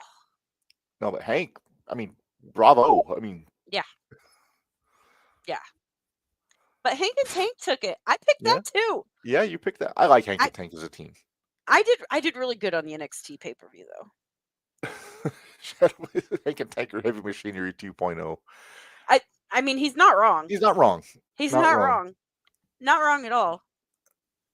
I mean, that's the vibe I got when they started doing all their kind of shtick. So well, yeah, it's kind of the same blue collar vibe to them. But well, I think they're wanting. I think Fraxium might be moving up. So okay, or splitting up. I was expecting after the match was over, I was expecting a heel turn because if you notice, Frazier and Axiom were both wearing all black. I know. I did notice. I did. So I thought we were going to get Sith Fraxium, and they were just going to turn on Hank and Tank. And I predicted a lot of heel turns over the weekend, and I wasn't. I got some of them. You got some of them. You didn't get all of them, but you got. I was half right. I was half right on Stacks. I said he was going to join Dark State. He didn't. He just turned on Tony. Yeah, he just turned on Tony, which that was the next match. So let's just go into that. The Dark State guys need to slow down.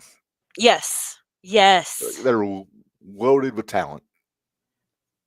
They were getting a little bit ahead of themselves here and there. And the problem is when they start moving like that, they get sloppy. Yes. And then it gets scary. Mm-hmm. So, my biggest criticism on that is especially the tall guy. That's not Cutler, is it? Cutler's this is terrible. Cutler was on the outside most of the time. Okay, Cutler was the guy seconding. He was in the corner. Yes. Okay, I forget the names of the other guys, but the taller guy that was in there was like he really needed to slow down. Yeah, I agree. Yeah, but they're onto something. They are, and I'm kind of excited they're breaking up the family. Although I love the family, I was always kind of lukewarm on the family. When Tony B's really good, but I just didn't really care for. I never really cared for the gimmick. Too when easy. Tony beat Tommaso is when he earned my respect. I mean, shoot, he beat Tommaso and Dunn. Yeah. In that 2.0 period. Yeah. But I'm curious where this is. What they're going to do with Stacks. I don't see him as like a main event guy. But I mean, sure, he's going to go around with Tony for a while. Angel versus YC. Book it, damn it. Let's Tony talk. B and Uncle Howdy could be an interesting wrestler scene. They Right? have their parlay or whatever they call it. Could you imagine when they do their little, like they do their background checks on all of them, and the D'Angelo family sitting there doing all their background checks on all the guys that are in White Six? That'd be Yeah. funny. Well, this guy was a stalker, and this guy. All right, let's move on. Then we had, I believe, the women's match, the The four-way. four-way. Yeah. And Minderz unlike Law. in Minderz Law, I called Minderz Law on this one. Did you pick Dark State or did you pick the family? I had Dark Because I State. picked Dark State. Okay. Yep, I had Dark State. Because I didn't see, I was like you. I saw something switching. Although, well, we'll get there here in a minute. But yeah, I picked Dark State. And then the women's match, we had, I'm going to say it right because Michael Cole messed it up last night when he was talking about it. He had a long night. Jordan Grace. Uh-huh. Jordan Grace, not Yes. Kalani Jordan. It was Jordan Grace and Stephanie Vaquer. Baker. Yeah. Vaquer. Whatever. She says Julia. Baker, so I go with Baker. Yes, Julia. And And- Jada Parker. Who I wanted Jada to win. I know you did. I figured it was going to be Stephanie Minderz Law. Yep. But I went really with good Minderz match, Law. though. Although I will say that if it ever is against Minderz Law, it would be a show like this. Jordan Grace putting Stephanie and Julia both on her shoulders. Holy crap. She's strong. Well, I mean, That's like lifting We've- 3 landers on your shoulders. well, I'm sure she can handle it. Oh no, she's all woman. Jordan's great. I love Jordan. Yes. All right. Do you think Gigi and Paxley are on their way up to the main roster? Well, they got a match with Liv and Raquel on NXT tonight. I think they need a little bit more time. Yeah, I'm calling Liv and Raquel to retain tonight, but Yeah, but that would be I think- fuckery. oh, of course.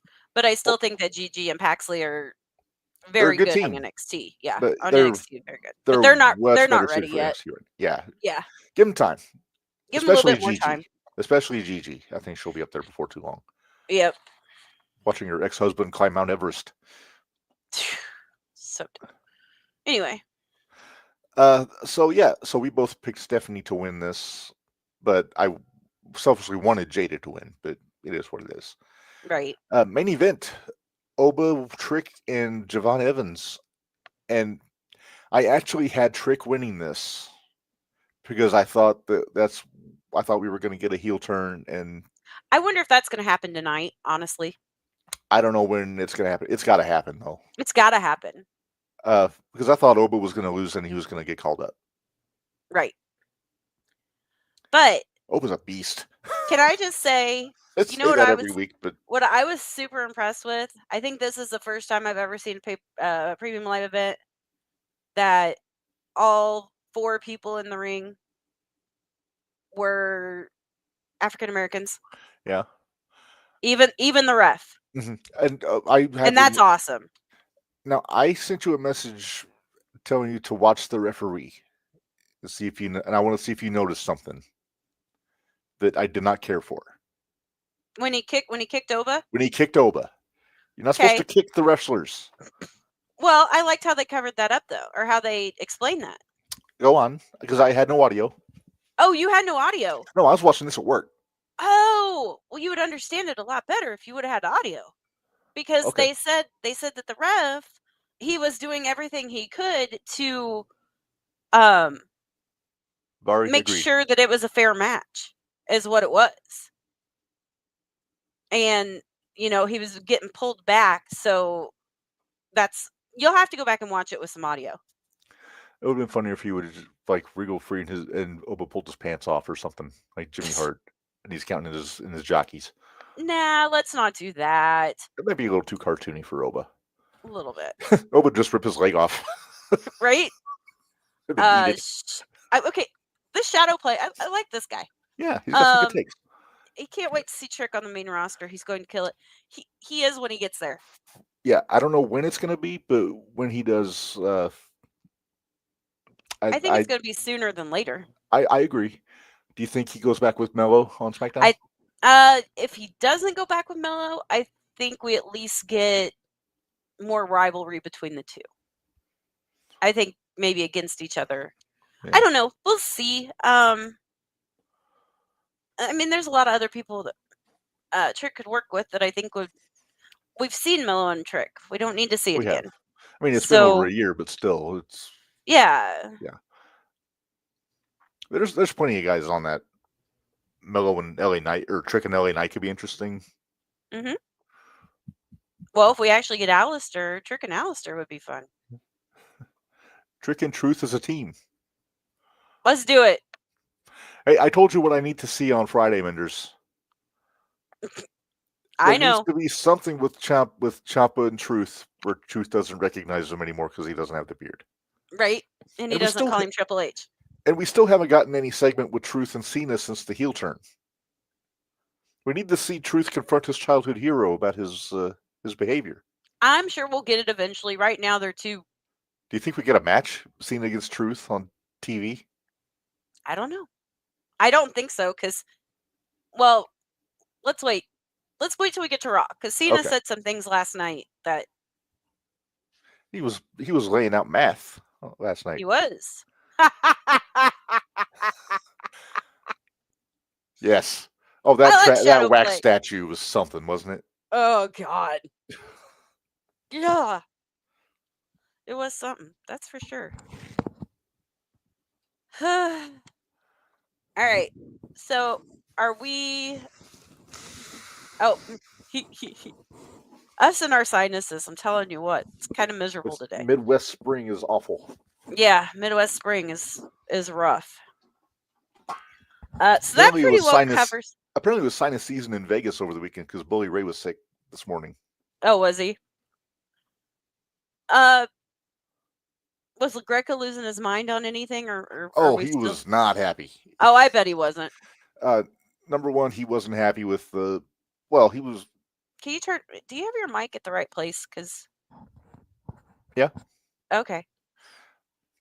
Well, you were just quiet. Yeah. No, he was kind of losing his shit yesterday morning when he was on about Cena, and we'll get into more of it when we get to night 2. Yeah. But let's start with night 1. We'll start at the beginning. Jelly Roll didn't butcher the national anthem. Nope. I actually thought he did a nice job. Yeah. So he didn't. Wait, he didn't sing national anthem. It was God Bless America. I'm sorry. There you go. I think that was always a Vince call. He always thought that was a better song than the Star Spangled Banner. But oh well. Yeah. It's tradition. Anyway, so it starts off with the world title, Uso and Gunther. Which we figured. One of Jay's better matches, to be honest with you. Yeah. We got the big crowd shot of him. Yeeting. I like that he came down the crowd for his entrance, but he wasn't yeeting. Everybody else was yeeting around him. He had his game face on. Nah, looky here. We've got a Gunther fan. Okay. After what I saw last night, I'm okay with Jay winning. But I would have had Gunther pass out instead of tap out. Exactly. And either pass out or roll up. I would have been fine with something that was where Gunther slipped on a banana peel. Right.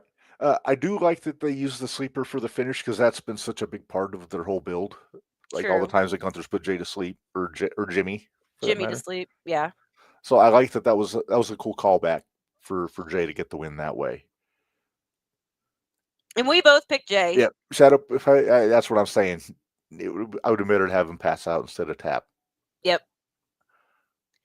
Although, when we talk about Raw, Gunther's got his balls back, and I like it. Gunther got his balls back. Second match. I'm trying to remember what the order of the matches was. AJ says, I already resigned myself to the fact that Jay was winning and made my peace with it weeks ago. Doesn't mean I like it. It's true. I can't remember what the second match was. Bianca, was it? Or not Bianca. Was it Jade and Naomi? Yes, it was. Okay. Good match. Jay should not have pinned him, Sean. No, No. definitely not. Absolutely not. Absolutely not. It would have made Gunther look really weak. He would have had to pin him after like 7 splashes. And if he was going to pin him, it was going to have to be like a roll up or something pin. along. Yeah, flash pin. He's been following you, Minderz. He has to be. He has to be. This is like a man after my own heart. I bet it would have been Ilya if he hadn't got hurt. Yeah. Oh God, Gunther and Ilya again. Yes, please. Give me. I've seen them wrestle twice, and each one was better than the previous. Exactly. So it can only get better. Yes. Oh, second match was New Day War Raiders. We picked this one. We did. And you had to. You had to get the payoff for this. And the New Day was just as insufferable last night as I hoped they would be. Oh my God. Yeah, I was ready to punch him. Although Xavier he looked like an R&B singer with the outfit and the hair. Yeah. And the sunglasses. Like he was going to bust into some Billy Paul or something. AJ, what Mrs. Jones. What Jay should have... Okay, I'll let you read that. This is what Jay should do was 8 a power bomb. Nah, he's done that before. Like I said, they clearly had something planned for Gunther. Yeah. Oh boy.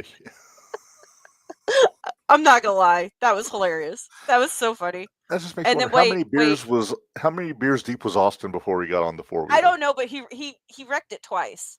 Yeah, he wrecked it before he even came down. He missed the ramp. Yeah, he missed the ramp. So and then he just barreled into the barricade. Right. We better hit this one too, because if we don't, I don't know at this point. Well, they had a couple of teams come out during one of the commercials, and Way of Claim was A-Town Down Under and War Raiders. I think if it's nobody can right now. Not right now. I think at least after the draft, we'll see what happens. Maybe Fraxium.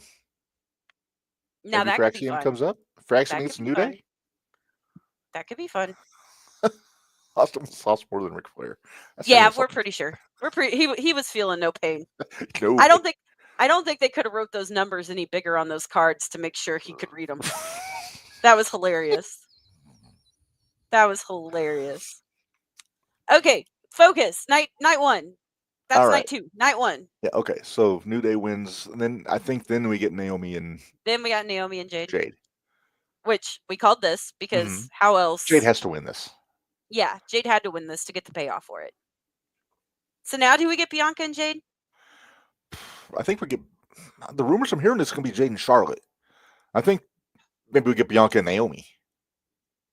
Okay, I guess. Because they still have to pay that off. I guess. But eventually, except Bianca and Jade are still baby faces at this point. For now. But yeah, right now. I don't think Bianca's going to be a face for too much longer. I'll be curious to see what reaction she gets on Friday. Yeah. I mean, she wrestled like a baby face at Mania. Well, Barry has a good point. Match felt rushed. Yeah. Yeah, and this is a good point. Jade getting exposed in the ring. You notice they're putting her in there with veterans. Yeah, they're putting her in there. They're putting her in there with people that can help her. She's still pretty green, and remember, she missed a lot of time from her injury, but she did. That's why I think they'll put her with Charlotte to give her somebody to work with that's her size, that they can match up with her. Yep. And Barry had another good. Peaker wants to see Bianca be face. I want to see her be a heel. Or heel. Oh, nope, she said go heel. I'd rather see her be a heel, but I don't know if they're going to get there. Unless they go back to what I said before. Yeah. And then Barry said Jay had... Christmas. Barry said Jade had the look that was just thrown together. Naomi called the match. She did. And AJ says that's about as good of a match as you'll get out of Jade. I thought it was all right. Yeah, it was fine. I mean, for what it was. It was fine. Yeah. All right. What was next? Because I can't remember. Knight and Fatu? Could have been. We called this one. Good match. Not a long one, but didn't have to be. Seriously, I think he does follow me. It's like everything that I say. Everything. Hey, I said it's very possible that the Jade Bianca stuff is a ruse and they were in on it together. Oh, Naomi Jockswatch was a 10. Yep. For those that don't know, that's the number of times that she adjusts her gear in her special places. Barry, right now, no one. I think Fatu holds his belt for a year. I don't know if it'll quite be a year. I'm calling it. I'm saying a year. You don't think he'll lose it till next WrestleMania? I think he won't lose it until 2026. Oh, whether damn. that's could be Rumble then. It could be Rumble, could be Chamber, could be SmackDown. You never know. Yeah. But I think they need to. I think this is where we're going to get our Fatu and Solo, though. Yes, I 100% agree with that. I think this is this where we get face Fatu? I hope so. I hope it's face Fatu. Fatu's pretty good. He's not as good as heel Fatu, but a year and he'll run shop in the Chamber. Yeah, Barry's got a good idea there. Yeah, I don't hate it. The U.S. title needs prestige again, like Gunther did with the IC. I agree. I think Fatu can provide that. Yep. Remember what Fatu did with that MOW title? Yeah. He was. Here, I'm gonna let you read this one too. I need a drink. Haku hopped the barricade to congratulate Fatu after the match. The whole security team decided they valued their lives more than their paychecks. Yeah, who's going to stop them? Mm-hmm. Sean says, does Jade win one of the women's titles this year? Maybe. I doubt it. Maybe the U.S. title. Maybe. Maybe one of the undercard titles for this year. It won't be a championship. Or it won't be a main championship. Although I will say I will enjoy Jade against Chelsea if that ever happens. Just because Chelsea will make a meal out of it. Oh, yeah. And she'll have to run through the secret Hervis. Yep. She'll do something. She'll pick up Piper and throw her somewhere. Yep. And then Chelsea will sell the fuck out of Jade. Oh, yeah. But hopefully it's not for a while. Okay, so that one, by the way, you made me pick LA because you went with Fatu. You were allowed to agree if you wanted to. No, because we'd already agreed on so much other stuff that I said, I think it's going to be Fatu, but I'm going to go with LA just to... Oh, crap. Okay, we need to find out. This Shadow Play needs to add us on Facebook or something because please do. He'll fit right in with us. I think we need to have him on as a guest. Yes. I'm not sure what the time difference is in Ireland. But you have to let us know. Yeah. Just so everybody else can see what we're seeing. I mean, I guess you probably can, but Jacob versus Bronson Reed for the U.S. title. I will say this. Before Bronson got hurt, I wanted to see Jacob and Bronson as tag champs. Yeah. But if we go face Jacob, then, yeah, Jacob and Bronson will be a freaking house fight. Madam President Green has a 4-year term to run this country. Oh, it's 1:44 a.m. in Ireland right now. Oh, jeez. Well, thanks for staying up, man. Thanks for staying up. All right. So after Fatu and LA Knight, was that Grande and Phoenix? No, that was on night 2. No, it was on night 1 because we watched it together. Did we watch it together? We were both watching it on the couch at the Hall. Okay, then yeah. Well, we might have. Sean, when will Jade win the world title? It'll be a while. It'll be at least 2 or 3 years. If she does, it'll be after Charlotte. I think if she wins it, she's going to beat Charlotte for it. I'm just calling it. So it'll be a while. It'll be a while. Remember, Jade still has a ways to go. She's still pretty green. She's still green. Yeah. Okay. So, yeah, El Grande, Americano, and Rey Fenix. And we already sung Rey Fenix's praises for selling the foot. Sure did. But I'll tell you what, every time I see... I'm going to play along. What? Oh. Oh, geez. Sorry, Reb sneezed. Holy crap! Did you see this? I like this. I like this idea. That's a good idea. Dragon Lee to join Judgment Day.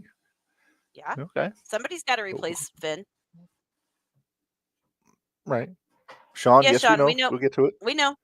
We'll get there. Actually, it was during Nope. this match. AJ cracked it.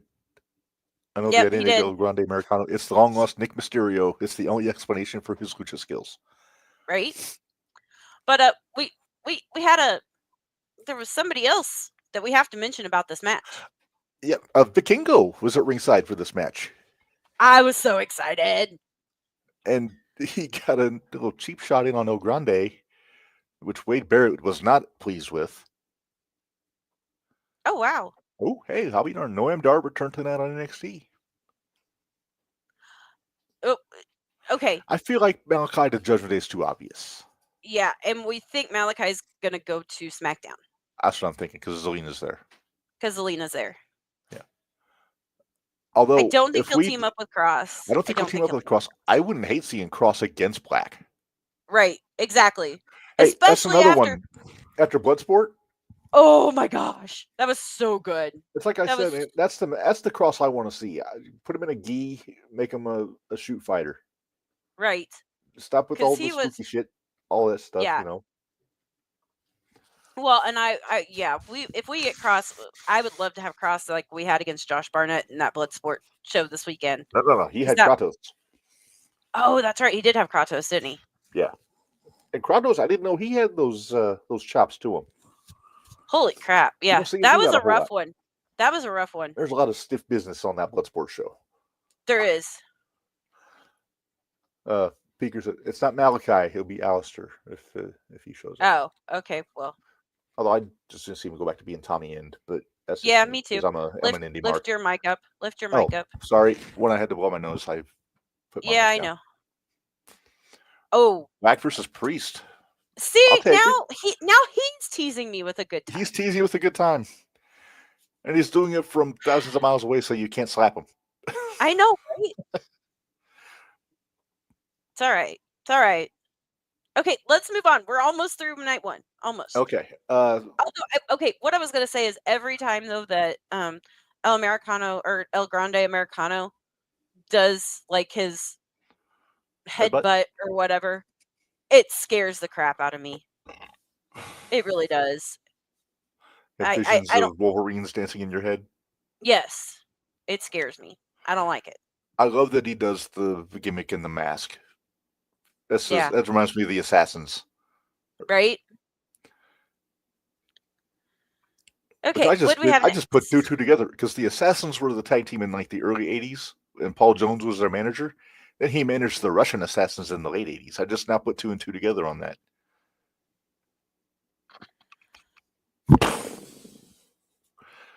Mind blown. Yep. Anyway, what's next? Was it the main event or did we have something before that?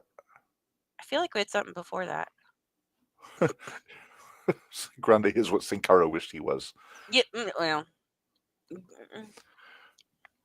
I'm trying to think if we forgot something.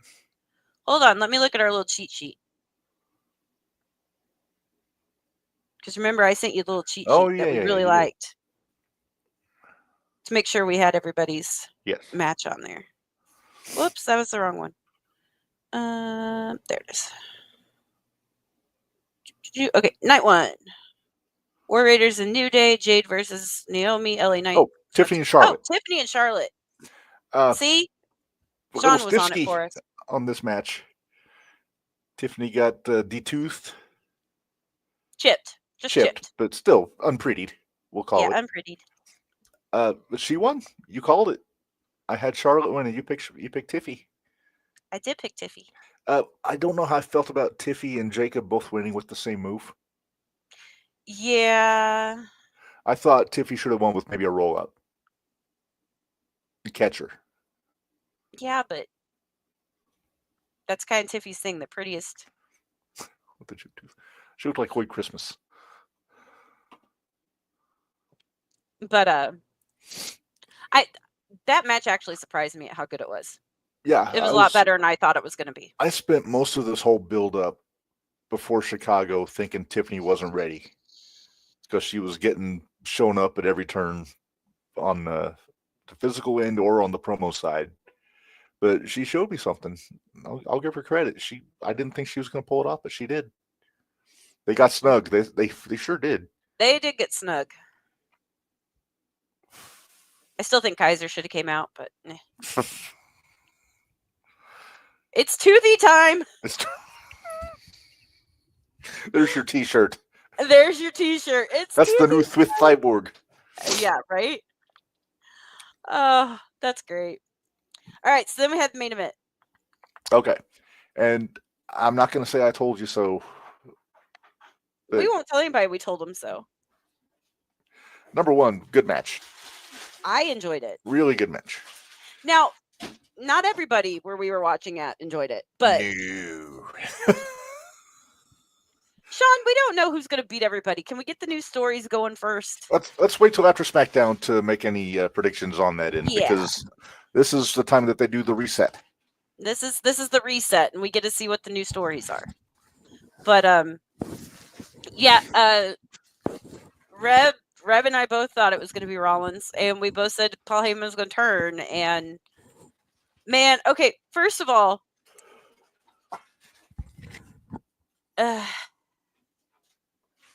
Reb, I'll let you read that one. I gotta say, I disagree. It was not a Vince Russo finish. I didn't think it was either. It was a Paul Heyman finish. It was a Paul Heyman finish. That was Paul E 101. And although heartbroken for Tribal Chief, I'll say that AJ there may be no more devoted fan of the Tribal Chief Roman Reigns than our buddy AJ. Right. And he was holding out hope till the end of that match. Like, we'll kick it out. He was. Punk will break it up. So he was not happy when Shadow play. Tiff and Charlotte was clunky for him. That's what we said. It was. It's a good take. It was a good take. Sean, we will get to SmackDown, but I do think there might be some sort of a debut. I think there's going to be more. They got to surprise us with somebody.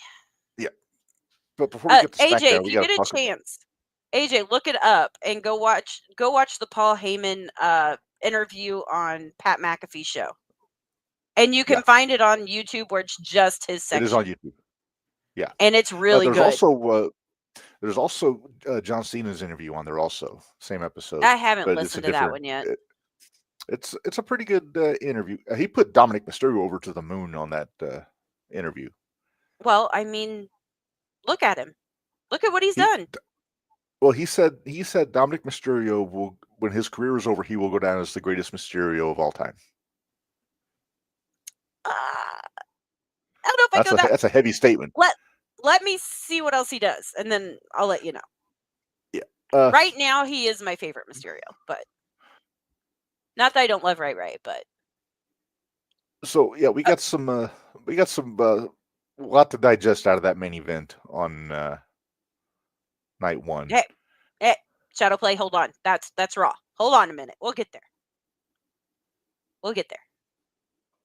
I like his ideas. Hang on. Give me a second here. What'd you do? Oh, I was putting up. I want to make sure I had a shot that I wanted to mention when we get to night two. Oh yeah, we'll get to this here in a bit. But yeah. So, but I'm like you though. I thought he was going to slide the chair clear over to Seth in front of both Roman and CM Punk. But the shot of him sitting on the stairs, looking despondent, tickled me.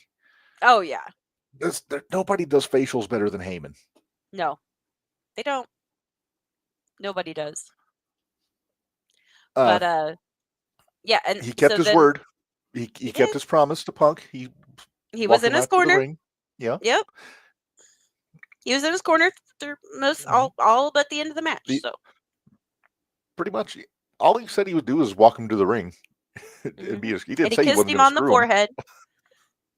Hey, you know what though? You could tell Paul was actually heartbroken at having to job Punk. Roman, man, he had a lot of fun with it when it was Roman, because he had to ring the bells a little bit. Because he just with nutted the face Punk. too. Yeah. Like, you jackass. I hope Roman was wearing a cup. The kiss of death leader That's great. style. That's great. Did you take it down and put it back? But okay. Sorry. I always forget you have access to the comments. If I remember, yeah. Okay. So this is exactly what I thought it would be. So now, do we have Seth go after Jay? Is that what we're leading to? I have theories on this, but I haven't got my whiteboard Do we need together. to wait till after? Do we need to wait till after Raw before we go into theories? Yes. Okay. So let's move on to night 2. All right, night 2 opened up with the women's three-way, which I think was best match of the entire weekend. That was such a good match. Damn near perfect. But everybody popped for Io. Man, the crowd was down for Io. Everybody loves Io. Io wasn't the problem. It was just that she was kind of getting overshadowed in the build-up. But I liked the beginning when they both tried to pie face her and she blocked them both. Yep. And then ran them into each other. That was great. But yeah, see, I'll let you do it. I could see you reach for your mouse. So yeah, the triple threat was dope. Io's on a level. I know you're a big Rhea fan, Minderz. I think Io is my favorite one on the women's roster right now. Well, here's the thing: that Rhea's Teflon. Rhea is Teflon. She's Teflon. Bianca still needs to rebuild her Teflon status. She does. She was Teflon. But Rhea's Teflon. Yeah, Rhea, she can do no wrong. No. Pretty much. Also, not for nothing, Liv is Teflon. At this point. Heel-wise, yes. Heel-wise. Yes. But yeah, this match, like I said, everybody you listen to, whether it's on podcasts or Busted Open or any other shows, nobody thought Io was going to take this. Io versus AZM from Stardom is a future great WrestleMania match. We're going to have to see who this AZM is. I'll have to look that up for sure. Yeah. Wait a minute. Didn't I call this? Because I called Minderz Law. Did you?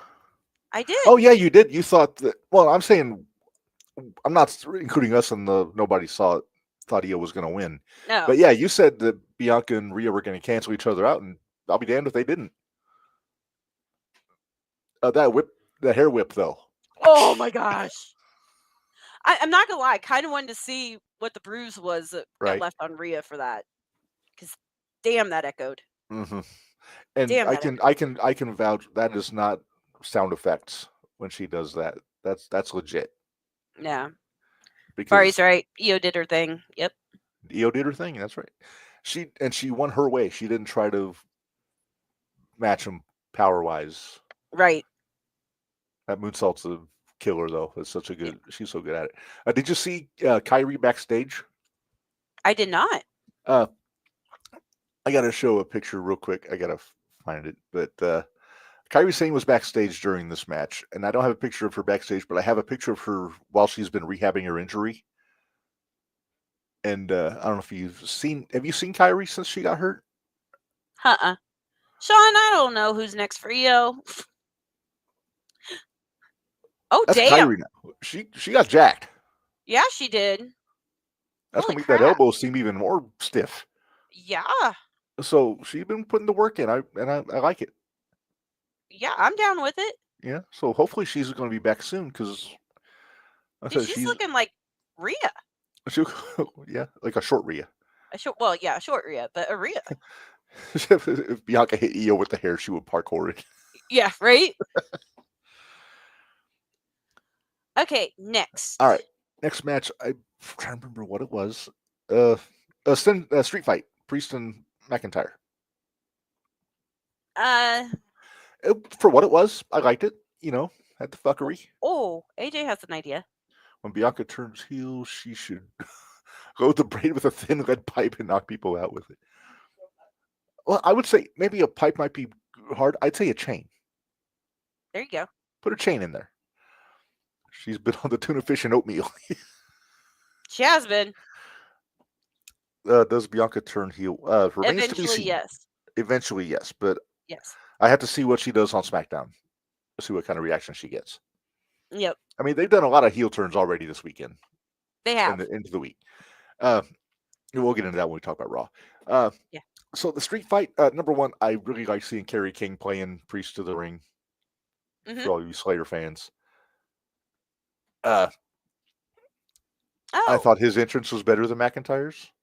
Oh yeah, okay. there you go. Mina Shirakawa, I believe that is. But yeah, I liked that they came back to some of the spots. They didn't just set up tables for the sake of setting up tables or having the chairs set up There in the was a corner. lot of Minderz laws in this one. I didn't. Yeah, But I'm glad Drew won. yeah, although I went with Damien, but Well, yeah, this is one that I wasn't right on. I think Drew needed the win. Yeah. Drew did need the win because Drew needs to build up his Teflon status again. Mm-hmm. He's another one. I wonder if after draft time maybe he goes back to Raw and goes after Jay because there's still a story there. Yeah, there is. The Priest entrance was awesome. Yeah. Yeah, that was probably my favorite entrance of WrestleMania this year. Yeah. I might have gone Zach Wilde, but Priest is a huge Slayer fan, so he must have been just popping. He was. He was jamming out to it. It was great. I wonder if Bully Ray was hanging out with Kerry King after the show. Probably. Third match, Minderz. Was that the women's tag? No, that was like before the main event.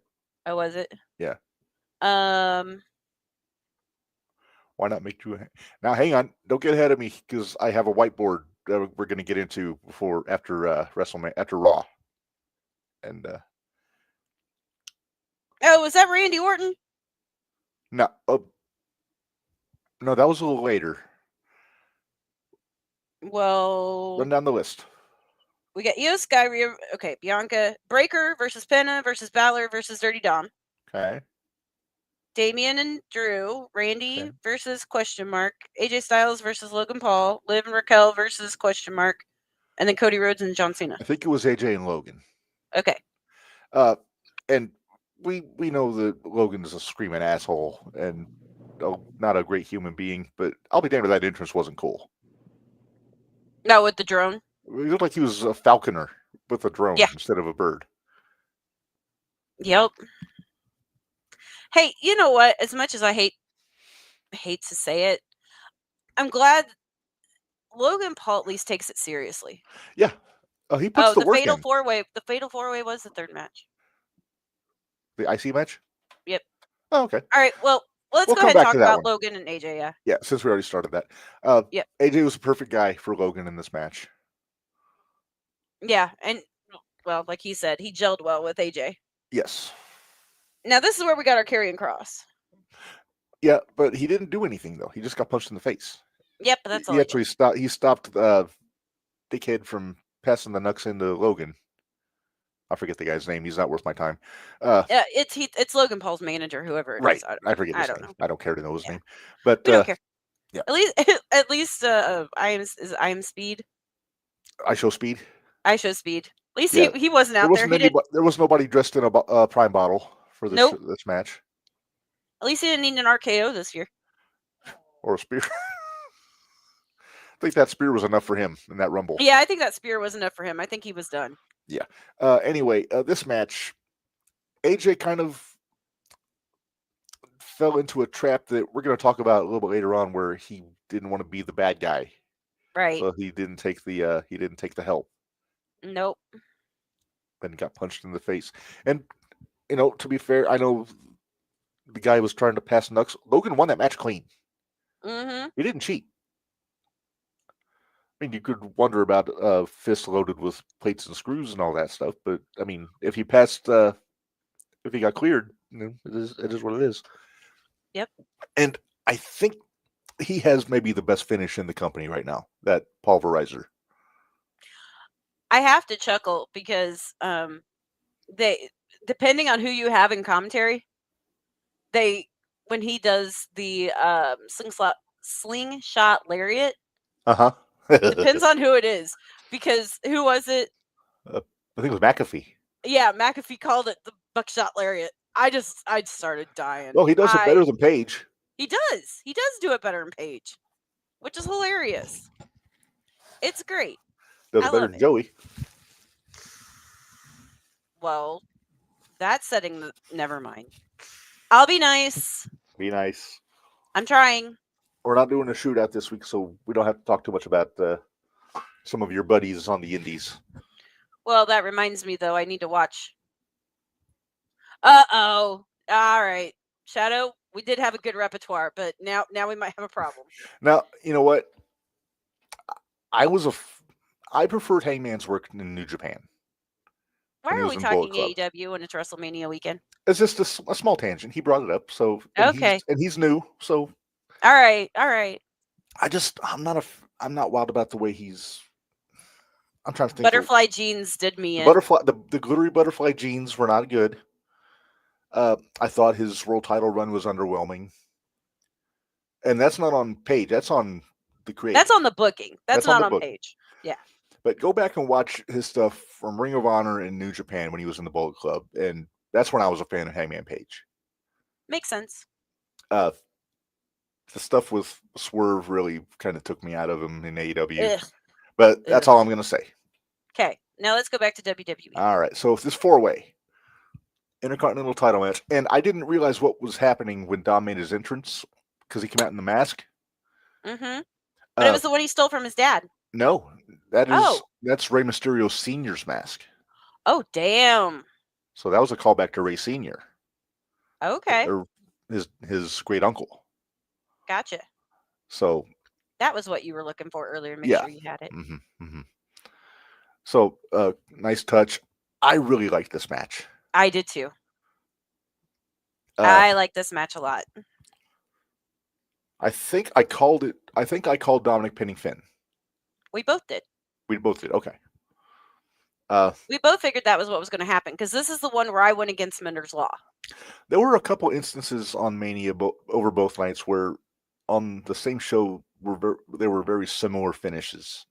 Night one, it was Tiffy and Fatu doing the moonsault. The 3-way ladies match was Bianca hitting her finish on Rhea, then Io hitting the moonsault to get the pin. Very similar in this match because Finn hit the stomp and then Dom came off with the frog splash, which looked really good, by the way. It was so pretty. That was clean. It was so pretty. Yeah. I just like the fact that neither Penta nor Braun took the pin. Yes. And Dominic following in both of his father's footsteps as an Intercontinental Champion. Yep. And we saw the fallout the next night, and we'll get into that. We'll get into that just a second. Let's focus on night 2. Yeah, but I was glad to see Dom get the belt. I think he earned it. Yep. All right. What was next? Randy. Oh yes, Randy and his open challenge for his 20th anniversary. And I called this, dude. No, you were saying it was going to be Malachi. We were both saying it was going to be Malachi. I thought it was going to be Malachi. We were both saying it was going to be Malachi. I thought Malachi or Rusev. I went back and listened to it, and we were throwing names out. And I was the one that said, "What if it's Joe Hendry?" Okay. And then you said, "I don't hate it." And I didn't. And then you changed and said, "It's either going to be Alistair or Joe." Because I went back and watched it because I was like, I know I said Joe Hendry's name first. I was hoping for Alice. AJ's right. But yeah. Shadow places apparently Jeff was supposed to be Orton's opponent, but picked Joe because he's TNA World Champ. Jeff Hardy? Jeff Hardy? Yeah. Not Jarrett. But if KO hadn't gotten hurt, if KO hadn't gotten hurt. Oh man, yeah. They had to completely pivot. Minderz, did you notice Orton's gear? Yes. He looked a spit news for that match that we both saw in Peoria. Sure did, except they were shorts instead of the tights. Or the underwear. Trunks. I'll call it the underwear. Trunks. There we go, trunks. But yeah, they were shorts. They were shorts at the show we saw, but it was the same color, the same everything, same writing on the back. I was like, yeah, that's a throwback. I loved it. I was kind of hoping Bob Holly was going to be his opponent when I saw the gear, That would have been cool. but he would have wanted the belt. Yeah, that's true. AJ, I annoyed my boyfriend singing Joe's theme song on repeat that night. Attaboy. That's an easy earworm to get into. Yep.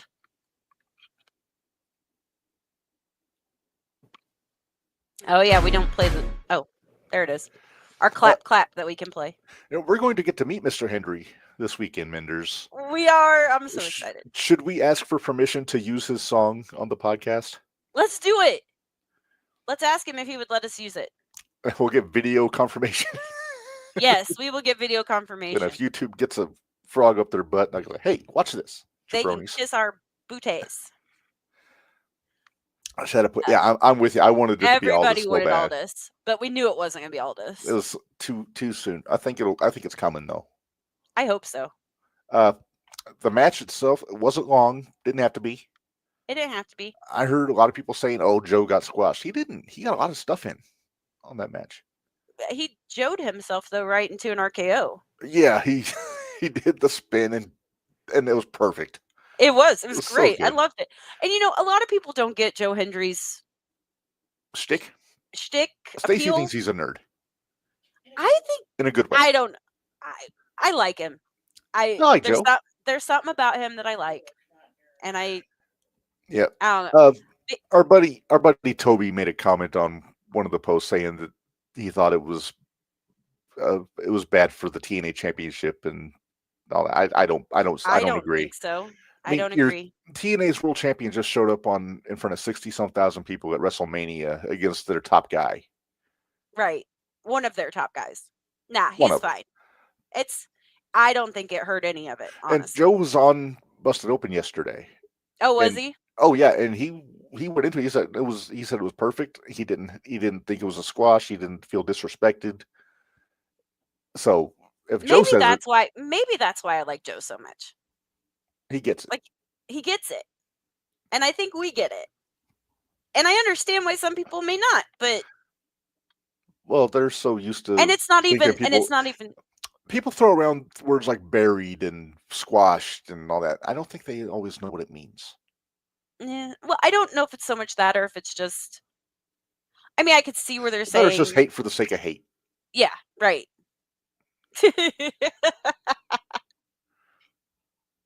that Yeah. arcade was the best. That was so great. I loved it. We didn't talk about that was a very well timed spot, but we didn't talk about the best timed spot of the entire weekend, Minderz, which I should have mentioned during the Hoots and Judies. Natty going for the discus clothesline into the spin kick from Yamashita. Oh my god. And the camera angle was perfect. Oh. Seriously, go watch Bloodsport. Yeah. Go watch Bloodsport. Yeah, I 100% highly agree recommend. with this. TNA got good exposure. Their champ competing to 60,000. Just in the building. Plus, how many millions of people watch it on Peacock? Exactly. So I think it actually might have helped TNA more than hurt TNA. And from what I hear, he was told that he will be in more WrestleManias. Nice. So, like Triple H, I guess, like when he was on his way out, he said, like, this is the hardest one, but you'll be in more. Good. So good. All right. As long as he doesn't do anything stupid. He seems like a smart guy. I don't think he would. Yeah, I don't think he'll do anything stupid, but as long as he doesn't do anything stupid. Right. Okay. What was next? Then I think it was the women's tag. The women's tag. Okay. So Bayley got taken out night one. Yep. So she was unable to compete on the pre-show. I have my theory of who that is too. So do I. Okay. But I wonder if it's the same person though. It might be, but but Pierce gave Lyra 24 hours to find a partner. Update. What's he singing the Joe Hendry song? He's looking at me like this is really. Are you clapping though, AJ? You better be clapping. You're not clapping. And are you doing the whole song? God, I hope so. I hope they're doing the whole wave tune. Side by side, and yeah. Who's more annoyed, Ty or the cats? Ty. It has to be Ty. I don't know. Sammy the cats are used to it by this point. Well, that's true. The cats are very used to it by now. Anyway, Lyra... Hold on. I was happy for our fellow Irish. That was a nice moment. It was a nice follow up to NXT. This is one of the things that Dave was grousing about on Busted Open, was that Becky came back and automatically gets a title match and gets up in. They don't get it. No. Because I've justified this. That was for the pop. That was for the pop. It was for the pop, and his issue was that Irish should have got the pin on Liv. Yeah. I disagree. And here's why. Who put Becky out last year? Liv. In the cage. It's Liv, wasn't it? It was Liv. And Becky never got her payoff. Right. So Becky came back.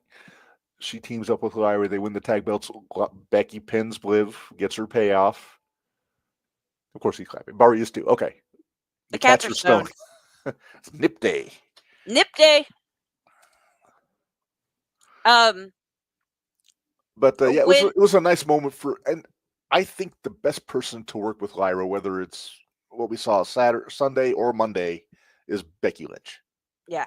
I think Becky can pull that, because we've been saying Lyra has the look, she's got the talent. Something is missing. And we can't put our finger on it. No, I think Becky can draw it out of her, whatever it is.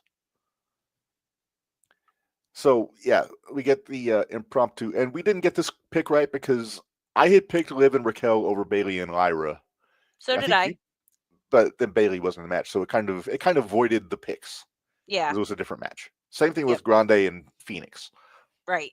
Because originally, since I didn't see the belts changing hands, but when they brought Becky back, I was like, oh, nope, they're going to do it for the pop. Right. So. But they fixed that the next night. But we'll get into that here in a few We'll get into that here in just a second. Okay. Yeah. Then we have the main event. Uh-huh. So, because they say Becky coming back for close to the main event spot. Right. So, we get Cody and Cena. I love Cena's entrance. Yes. I thought that was great. No flash, no pageantry. Just his name on a black screen. Yep. No running into the ring, no throwing the towel, no posing. Taking his time. Yep. Took his sweet ass time. Cody's entrance was cool. I liked the helmet that Cody had. It reminded me of Iron Man. It did remind me of Iron Man. I like the motorcycles too. Oh yeah, the motocross guys? Yeah. They did it better than Austin did. Oh, hell yeah. Oh yeah, wait, we forgot. We forgot about Austin running into the lady. Well, we talked about that earlier. That's true. That got brought up. But yeah, also, apparently, Nick Khan was like the first person there to check on her. Of course he was. Well, I mean, the cynic would say it's just, please don't sue us. But Bully says it's because he's a genuinely nice guy and he was worried about welfare. Which might be little A, a little bit of B. You never know. I'd say that's a little bit of column A, a little bit of column B. Right. But yeah, there's got to be, please don't sue us, please don't sue us, please don't sue us. Right. But yeah, the main event, I liked the way Cena worked here. He worked different. He did. He worked smart. He didn't, nothing fancy. I've never seen him do a big shoe before.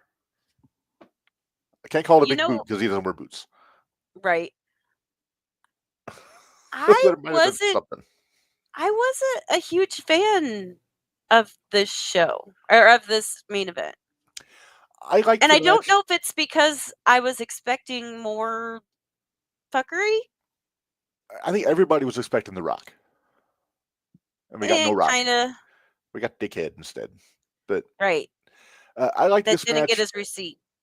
I liked this match up until Travis Scott came out.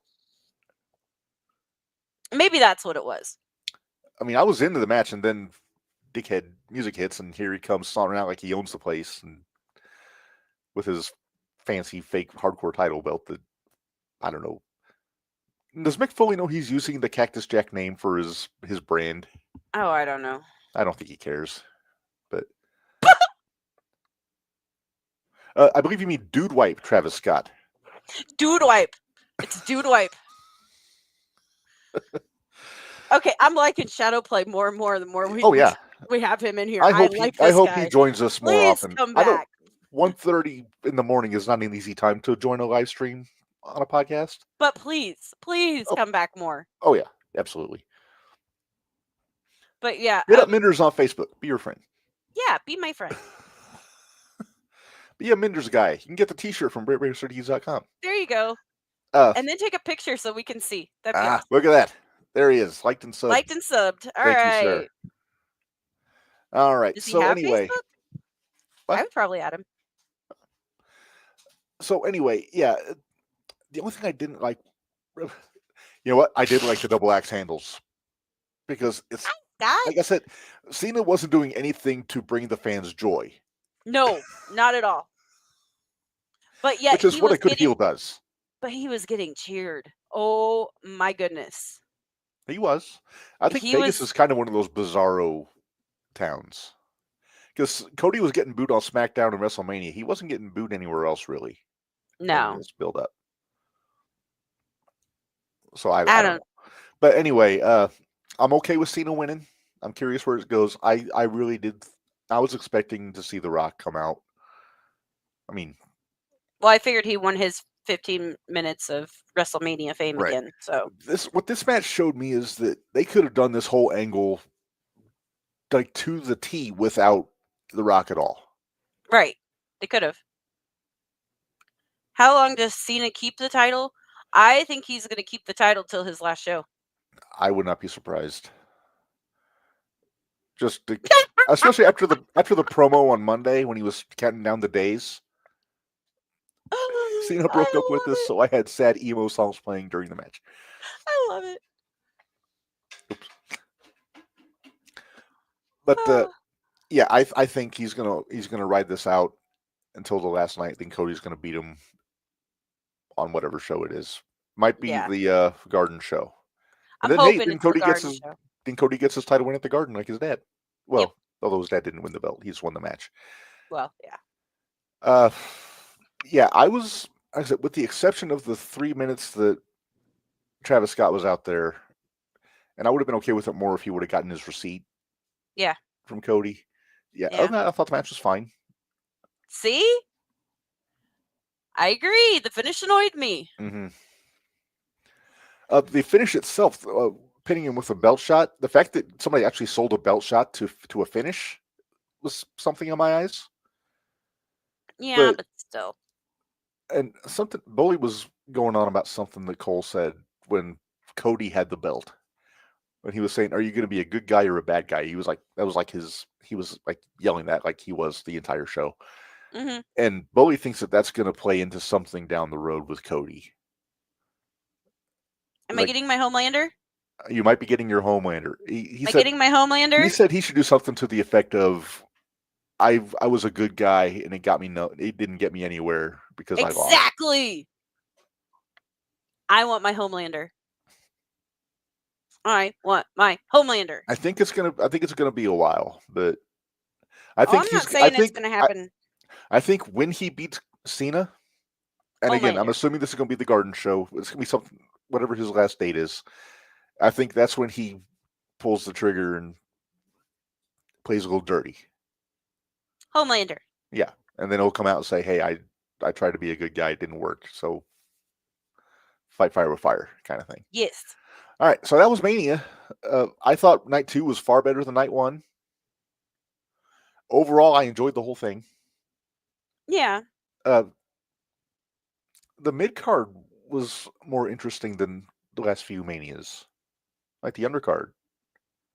I agree. And it left us with a lot of stuff to digest going into Raw last night, which how's that for a segue? Let's talk Raw. The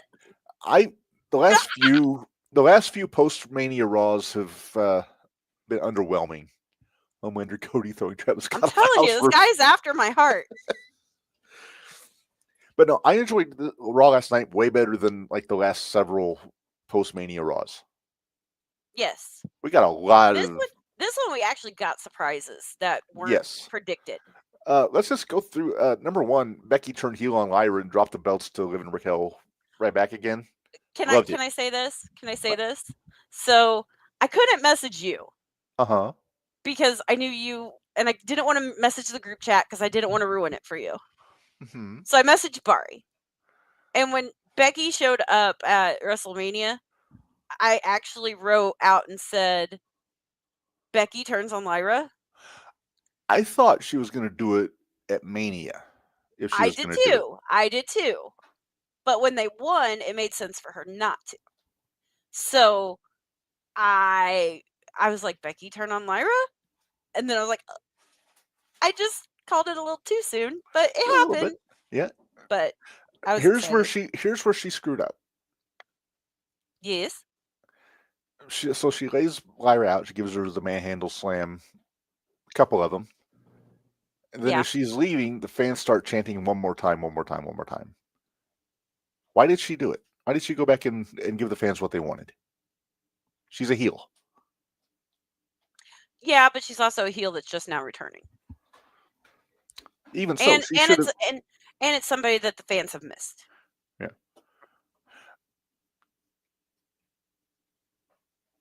Becky. I don't think Lyra could be a heel yet.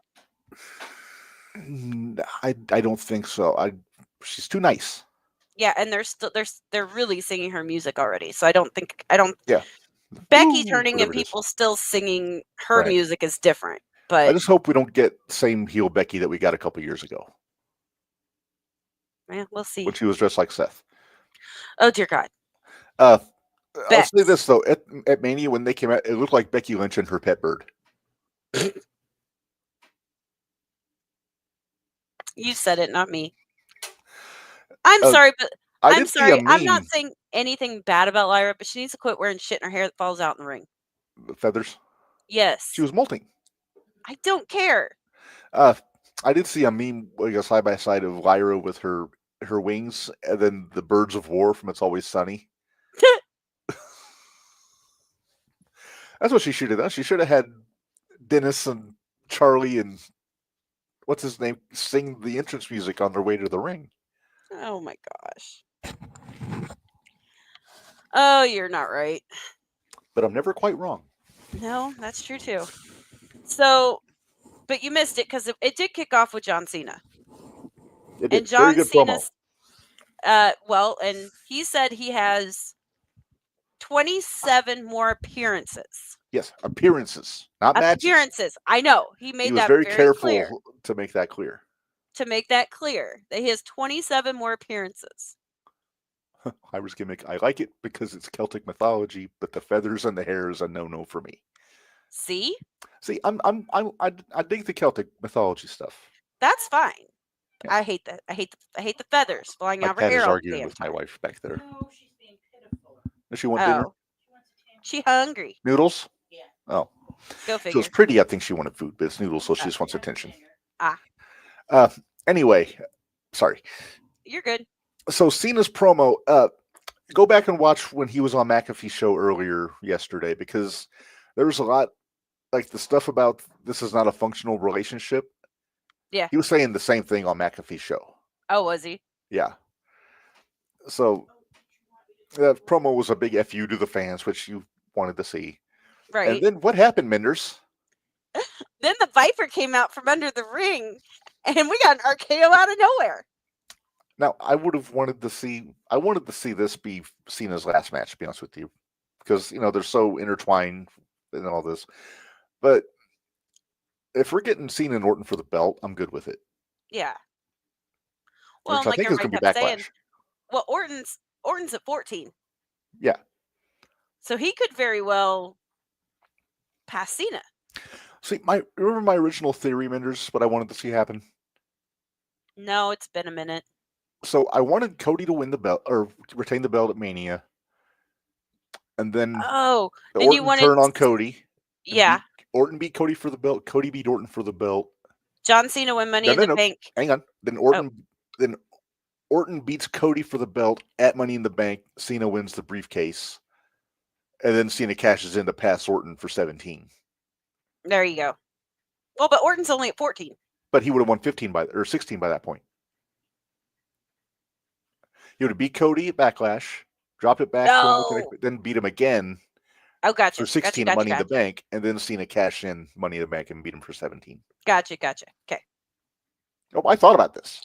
No, I'm sure you have. I'm sure it's the whiteboard from hell, too. Oh, yeah. Oh, I didn't have a room on my whiteboard for this. I didn't figure. All right. Minderz, what else surprising happened on Raw? we got Rusev. Man, he looked good, didn't he? He looks so good. And it didn't bother me. We did get Maxine Dupree trying to cut a promo, which was ridiculous. Although I will say the promo was better than it usually is. Yes, it was. She had a little It was bass in her better. voice. I still hate the Otis and Tozawa, or I like them both. I hate the gimmick. yeah, Because we saw. Remember that match Tozawa had with Gunther not too long ago? Love that match. It was so good. Mm-hmm. But man, Rusev, Tony didn't know what he had. I don't think we're going to get Rusev Day back. I think No, we're going to get. This is Machka Rusev. This is Machka. And I'm excited because I've missed Machka. You can't have Rusev Day without Aiden English, and he's in TNA. Exactly. He needs to sing him to the ring. And not for nothing, I hope we don't get Lana. Let's keep it be Rusev. I don't think we're going to. I heard your wife. What did she say? I don't know. What did you say? I forgot to tell you that Lana is going to be coming back. Ah, damn. A Legends deal, I guess. Oh, she has a Legends deal? Okay. So does that mean she might appear as a manager? She could appear, but she won't do anything. She'll come out and I'll put her through a table. Yep, that's about it. Or 9.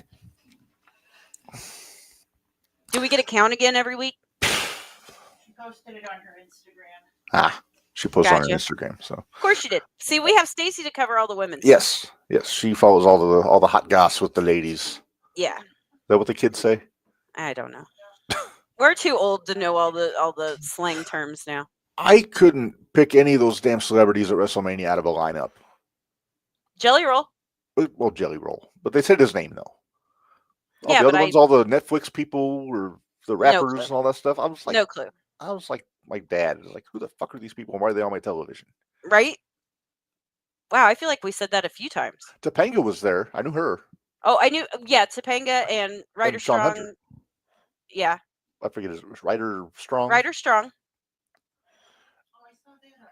Agree. I hope Lana does manage Rusev. Let him cook on his own. I agree. 100% agree. We're all in agreement on that. There's a little callback too for Rusev when he came back. Woods couldn't get out of there fast enough. Oh no, he couldn't. Remember NXT back in the day? Rusev. I do. Eat his lunch every week. Yep. And Woods is like, no, fuck this. I'm gone. I'm gone. I'm gone. But man, he stomped on Otis's back, and I was like, yeah. That's like old times. Just like old times. I thought he was going to stretch Tozawa, not Otis. Made more sense for him to stretch Otis. That's more impressive. Exactly. But you could bend Tozawa further back, though. Yep. I agree. Anyway. Hang on. We got a comment here. We got a couple. Oh, yeah. I did see this, Sean. Kathy Kelly's been training in the PC. Move your microphone back closer to your mouth again. Thank you. It needs to be. But yeah, I saw that she's training in the PC. I don't know what her role's going to be. But maybe she'll smack Logan Paul in the face, because that would be fun. And yeah, Rusev is looking trimmed and jacked. Yeah, he looks great. He looks awesome. Let's see. What do we have next? Should we talk about Gunther? Hang on. Before we talk about Gunther, let's talk about Jay. What do you talk about Jay? I was going to say, what do you talk about Jay? And I was waiting for something that didn't happen. Were you waiting for Sammy? I thought Sammy was going to kick him in the face. I was too. I thought maybe Sammy or Jimmy. I didn't think it was going to be Jimmy. They've done that. And I don't need to see Jay against Jimmy again. I don't think Kathy Sean, Kelly... thank you for the update. Do you have a score by any chance? Cubs are beating the Dodgers? You are terrible. But no, I don't think Rusev needs a manager right now. I think I think Rusev's a better talker than a lot of people give him credit for. He really is. But yeah, Sammy came back. Mm-hmm. His beard looked conditioned. It did. It looked very nice. 7-5 in the 6th. Thank you. Do keep me posted. We're flirting with 3 hours here, Minderz. I told this you. Is a long one. I figured it was going to be. I figured it was going to be. But yeah, so we had Sammy come back. Sammy was looking oozy, very oozy. Very oozy. Not thinking about the end of the show. Should Roman have come out too? No. I agree, and I think Roman might have overshadowed Jay. Yep. Jay needs to stand on his own if he's going to do this. If there's going to be interaction between Roman and Jay, it needs to be backstage. Yeah. Like in the locker room or something. Just like a chance, like crossing paths kind of thing. Right. Don't let it be out in the ring. No. Because the fans are just going to be all about Roman. But I did listen. I don't know if you were actually listening to the commentary, but Michael Cole was seriously doing some smack talk. A little bit of smack talk. Him and Pat McAfee both. Uh-huh. On Gunther. And it kind of rubbed our friend Gunther the wrong way. Yes. You don't have it where during the commercial break you can see what's going on on the show. No. That whole commercial break, I can when I rewatch. Okay.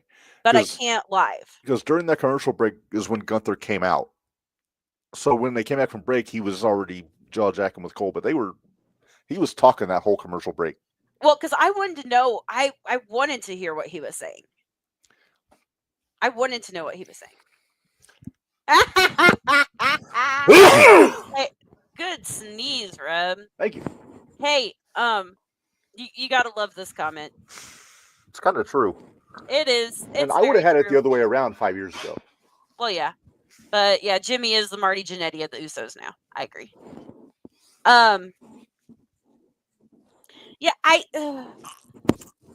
yeah. But then, of course, Gunther gets a hold of Michael Cole. Yep, puts a sleeper on him. Then Pat McAfee tries to... And by the way, what the fuck was he wearing? I don't know. But I don't think anybody told security that was all the guys from the Pat McAfee show. Right. Because I noticed that. Which made it look real. Which made it look more authentic. It did. Actually, Gary, our buddy Gary, he sent me a message. He said, I think those guys actually jumped the railing. I had to smarten them up. Like, those are the guys from the show. Yeah. But he thought the fans were actually coming after Gunther. Which is awesome. Because that's old school right there. Yeah. That's old school. That's kind of shit. Brian Hildebrand will kick a guy over. Yeah. There was a good 3 minutes of commercial time watching Pat almost throw up, which is pleasant. See, I didn't have to watch any of that. I didn't have to watch most of that. I'll put it that way. I saw part of it, but not all of it. I had an idea that maybe Corey Graves hired Gunther to take Pat out. Okay. Do you think Are we going here with our thoughts? Fuck no. Please no. Please no. Well, we're going to get Gunther and Pat. That's a given. Yeah. At some point. Well, I don't know. Or are we getting Gunther or Pat and Graves? Pat and Graves is what I'd rather see Pat and Graves, but oh shit, we didn't talk about Io and Stephanie. We'll get to that here in a minute. Oh, yeah. But anyway, yeah, I liked the backstage with Cole and Pierce. Yes. Cole kind of got his balls a little bit and said, fuck this guy, I'm going to go do my job with a broken nose, which I don't think it was broken, by the way. I don't think it was either. It wasn't crooked enough. No. Joe Tessitore in his street clothes, not in his announce suit, was a nice touch because he was just happened to be there.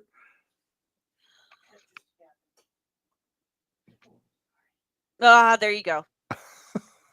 See, I'm telling you, this guy's after my own heart. I don't think Pat needs the protection necessarily, but I could see it being Gunther chokes out Pat, and then here comes Ilya. Yeah. Big return. And that's where we go with Gunther after this. God, I want Gunther and Ilya. I think Ilya's close, isn't he? He's been rehabbing. He's got to be close. He's back in the PC. In performance. Yeah, he's back at the PC. So, yeah. This, I don't know though. You saw the Twitter. You saw the X that got put up, didn't you? No. From Corey Graves. I don't have X. Oh yes, yes I did. The laughing emojis. The laughing emojis. Yeah, he enjoyed seeing Corey Pat get paid off out. Gunther. I think Corey might have paid off Gunther. Although, I mean, Cole had it coming. I mean, yeah. You already know he's not well at taking criticism. No. And he doesn't like being reminded that he tapped out. No. So, which makes me think that that's why he tapped out Saturday, so they could do this angle on Monday. Could be. Because Could very well be. that way Cole can actually say he tapped out with the knowledge that he actually did tap out. And we want him to have his Raw gig We back. want him to have his gig back. Pat is atrocious Please. as an announcer. He is the drizzling shits. We cannot stand Pat McAfee. We're Great hoping athlete. that we get McAfee back in the ring just so he's out of the commentary booth. I'll say this. Pat McAfee, I enjoy his work in the ring. Mhm. I like his work as a punter when he played for the Colts. I do not need to hear him speak. You know what though? He makes it too much about himself. I enjoy listening to him though on the podcast. That's different. That's the radio show. But doing the I know, commentary, but that's he what gets I'm too, saying though. He Yeah. gets too annoying. He gets Makes me do too. this. Aw. Wait. If that's the case, then he makes me. I almost got there before you did. Yay! I miss her. But yeah. Put Pat on NXT. But I don't know if I can handle Pat and Booker T in the same broadcast. Dear booth. God. No. Although Book took a nice nap during the Hall of Fame, but It was a little late when Hunter was up there speaking. From what I heard. let's see. It started at midnight their time. Yeah, because it started after Raw. Right. No, after night one. SmackDown. Or SmackDown. Yeah. But yeah, he you could see everybody kind of falling asleep, which I don't blame him. No. I would have been. Yeah. So anyway, we got to talk Io and Stephanie. I enjoyed the heck out of that match until the end. Because we got the run in from Roxy and Julia, which was a build up to Roxy and Stephanie tonight. Yep. Which I believe is for the title. I think it is. Sean. But no, really good match between those two. I enjoyed it. I enjoyed the back and forth before the match, the promo. Yeah. I wonder if maybe on Raw sometime like next week, maybe we'll get a tag match between those four. I hope so. I think it'd be really good. Yeah. Then Mommy came out, ran everybody off. Yes. Yeah, but are they wrestling for? Now. Are they wrestling though for the belt? I think they are. I would imagine. Shadowplay thinks we got this match too. It was definitely impromptu. I think they'll do it again soon. Well, but it was non-title, so yes. Okay, it is for the title, but the one between Vacker and Io, Roxy.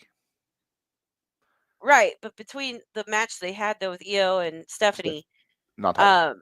It was non-title, so right. Just an attraction. Yep.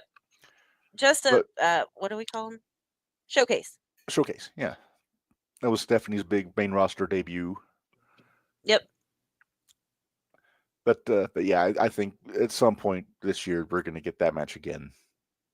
I can't wait. Well, I don't think Stephanie's long for NXT. Julia versus Io. Yes, please. Yes, please. Shadowplay really needs to quit teasing us with good times. He is teasing us with a good time. That's right. Teasing us with good times. Speaking of a good time, Minderz, Dom's first defense was against Penta. And we got Funko back.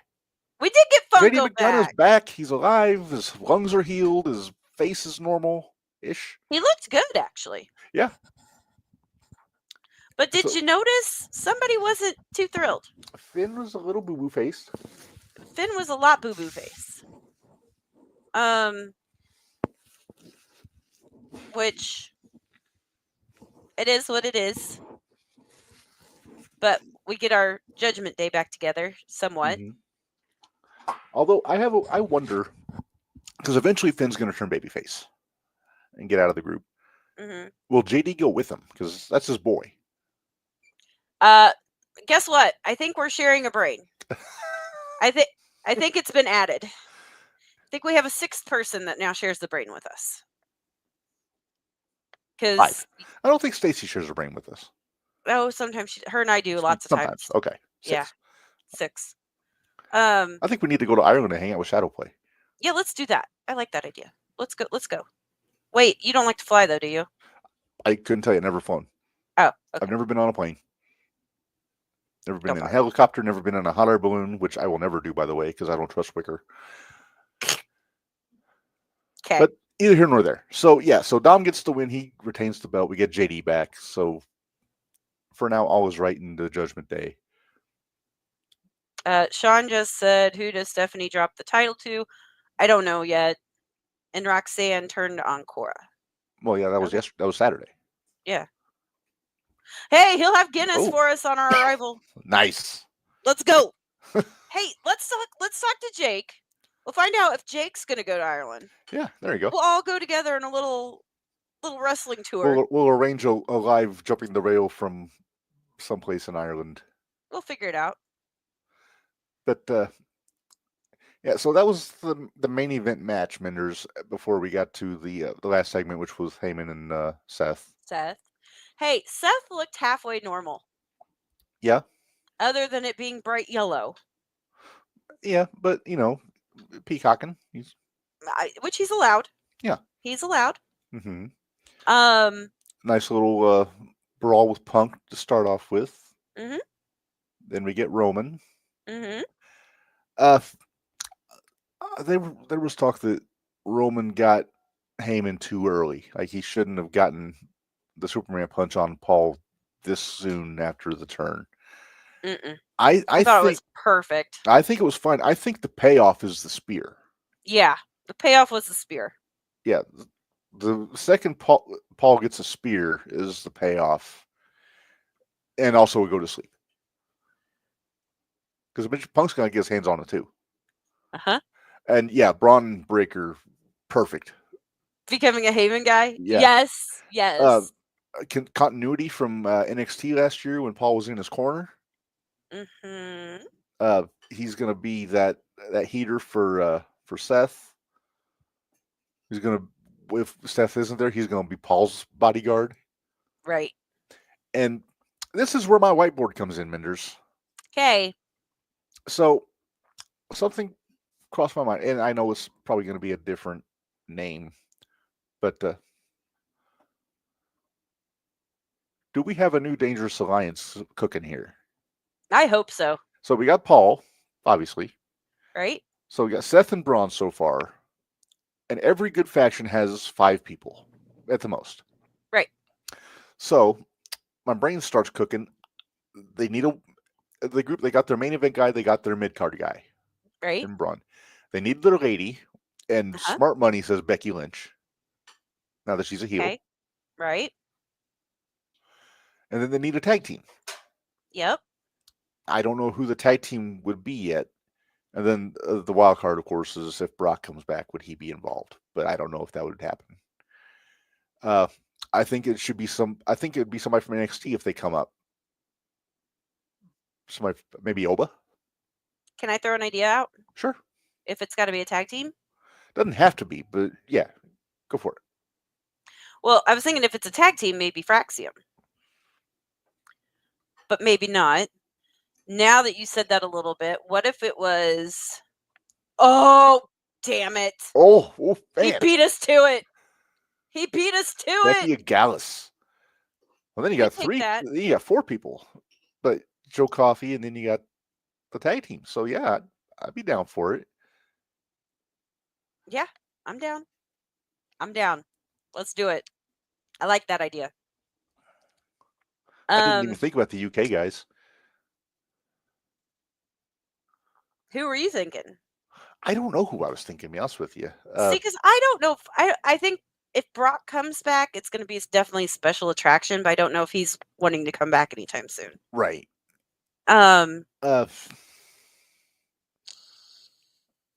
Yeah, maybe Trick if he came up as a heel.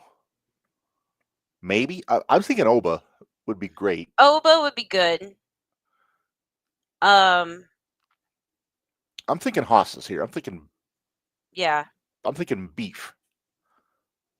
So you got Oba.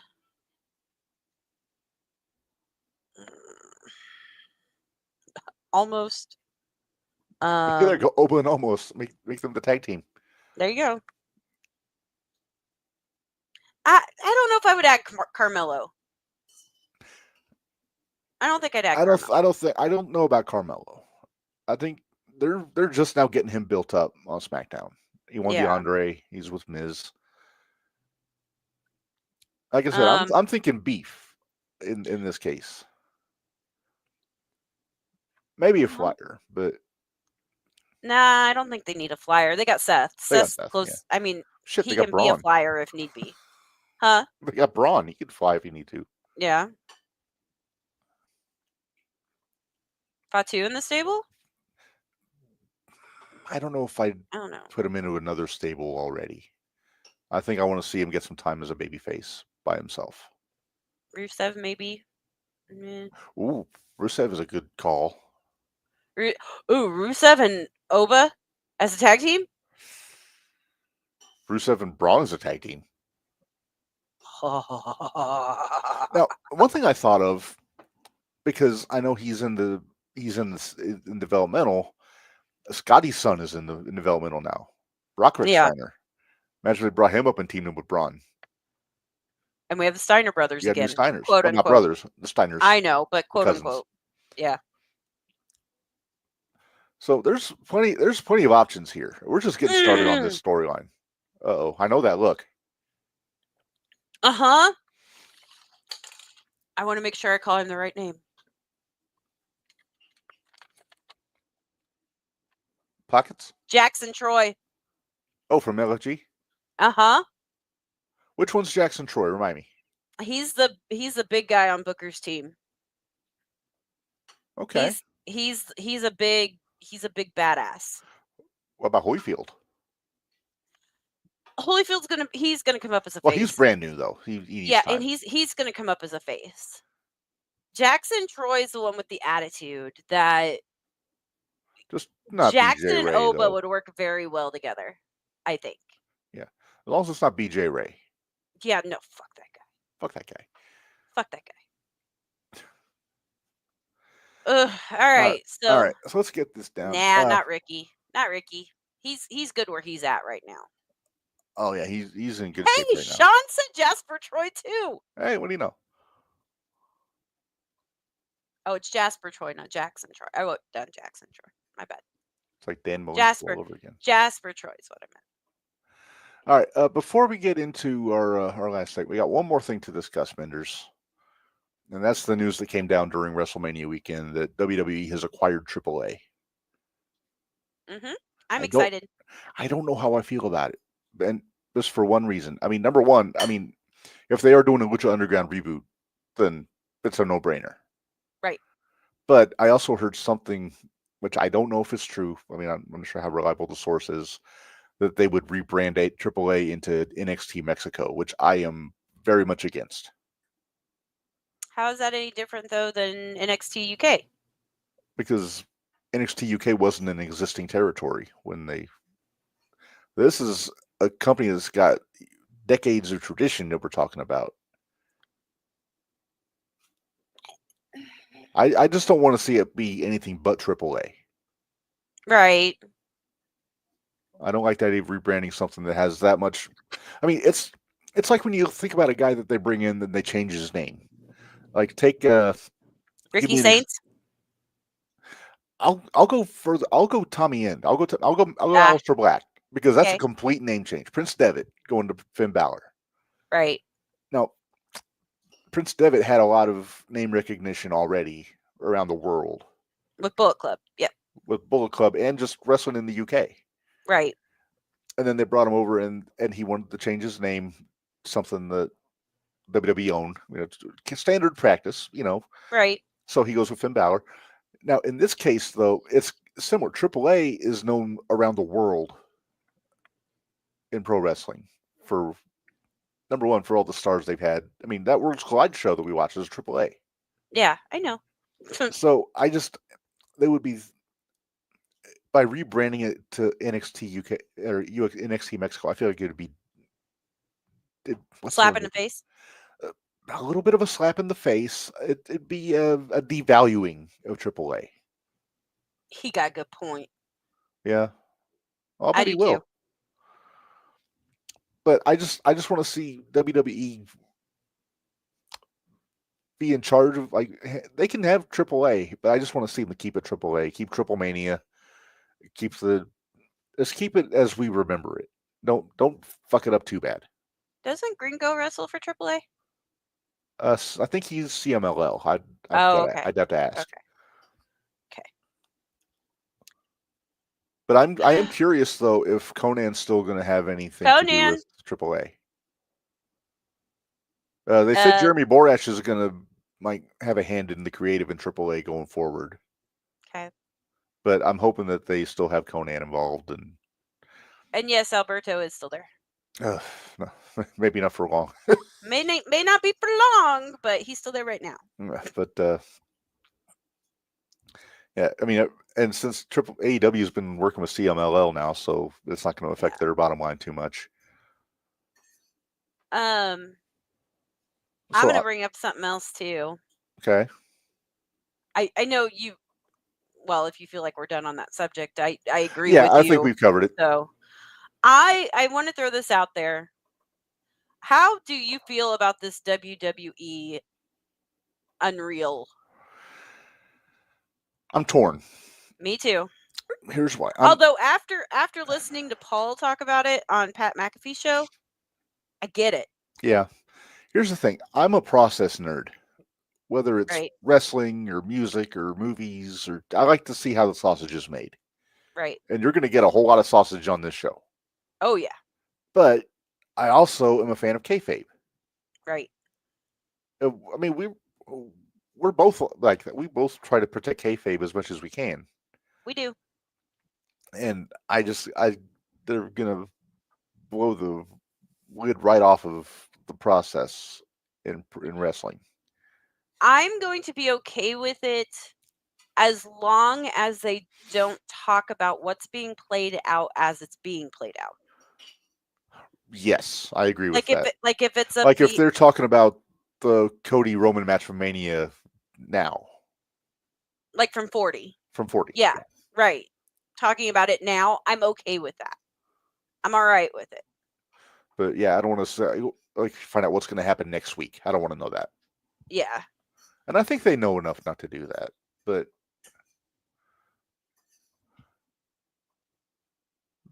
WWE partner deals with Marigold CCW TNA now. Yeah, they that ID program is really a game changer. No pun intended there. I like that ID program. I know a lot of people in that. We know some people in the ID program. Some might we know be a big problem. And a Marcus. And a cartwheel. Yeah. But all right. Well, anyway, yeah. So I'll reserve judgment on this show until I see it. It's going to be on Netflix. Apparently, it's not going to be like on A&E or any network. Right. It's going to be on Netflix. So. All right. Well, Minderz, we got one more order of business today, and that's. And we're coming up on 3 hours. I told you. We are. So let's get it hammered out, and then we'll get out of here because I'm getting hungry. Me too. All right. So here we go.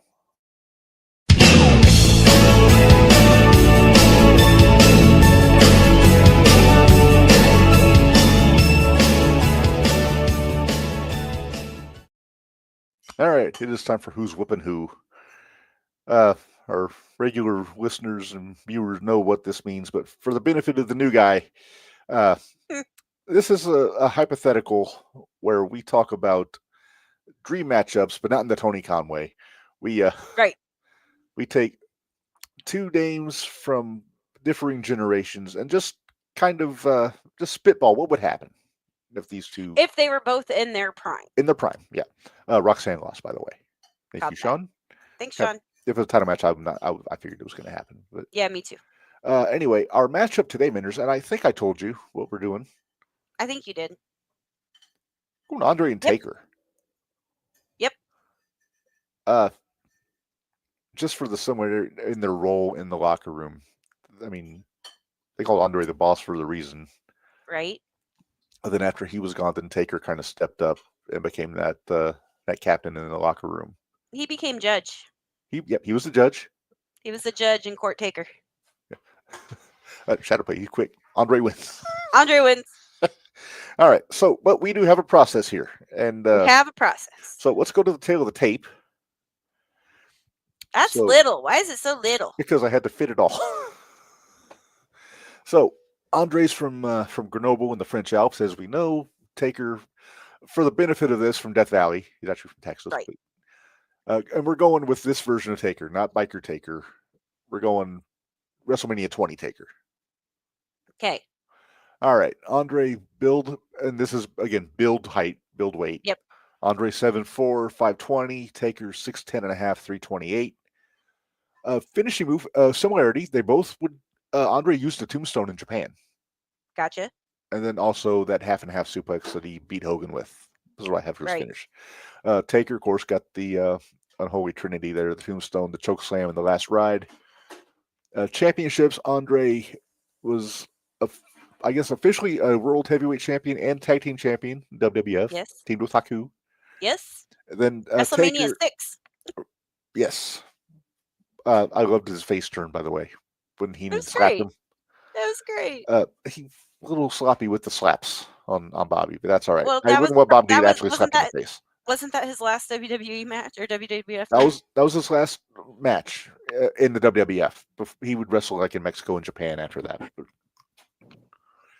Anyway, Taker, of course, WWF champion, WWE champion, World Heavyweight champion, Hardcore champion, Tag Team champion.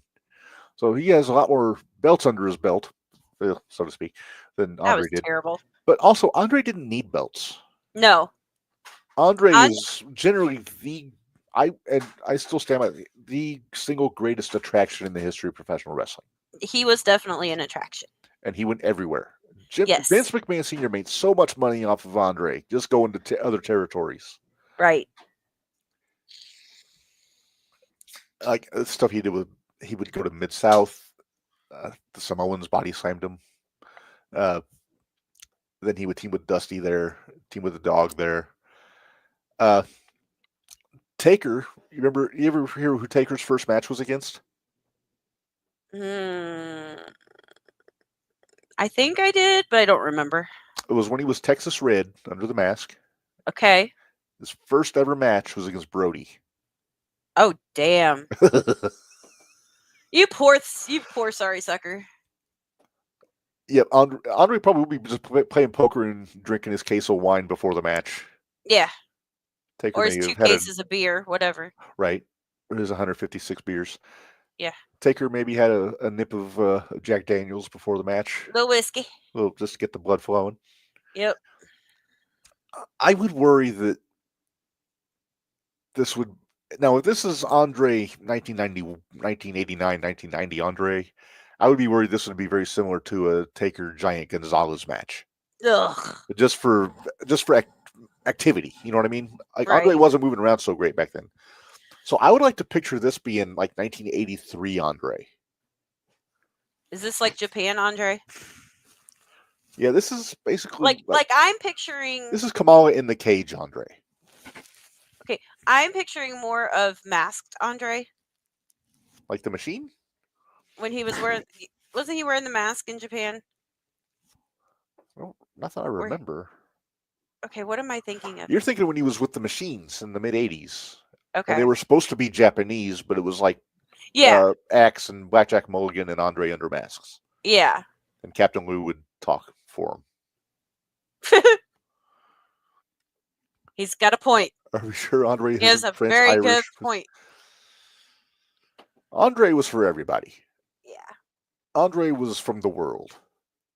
I mean, I have to say, even though I love Undertaker, I got to go with Andre on this. I agree, and I think Undertaker would insist on it. I do too. I mean, think about what wasn't it Taker that when he took the 3D, he wouldn't He would not take. he would wouldn't not kick out of it. He refused to kick out of a 3D. Yeah, because he wanted Bubba to protect offered it. it. Bubba offered it. He said, "If you want to kick out of 3D, it's okay." And Taker said he wouldn't do that to him. Yeah. And yeah, I think, and Taker, if you listen to interviews, Taker revered Andre, still does. Yeah. So I think he would probably insist on doing the job, kind of like Tommy Dreamer and Terry Funk. I think Tommy would not let Funk lose if they ever Right. had a one-on-one match. Right. So yeah, I remember, I forget what year it was, but there was a match with, I think it was the Samoans against Snook and Andre was doing leapfrogs and drop downs. Damn. He was a crazy athletic guy before his back went out on him. Yeah. So this could have been interesting if we would have gotten Prime Taker against Prime Andre. Right. I like it. I like it a lot. Yeah, but yeah, I think we agree. We would give it to Andre on this one. And like we said, it's nothing against Taker. No. But yeah, I like this a lot. Yeah. All right. Well, Minderz, I think that's a good time to get out of here. We will not. Oh. You hit the button. I hit the button. We will not be doing an independent wrestling shootout tomorrow because that's about the only time I'll have to prepare for the expo. Yeah, I'm going to pack too. And I got to make sure I get all of our certificates done. There is an episode of the UMF and Review podcast this Friday. Yes. And it is the fallout from Living Dangerously. Living Dangerously. Yeah. So that will drop at 9 a.m. Friday Central Time on Audible and USA Spotify. Central Time. USA Central Time. Thank you. So yeah.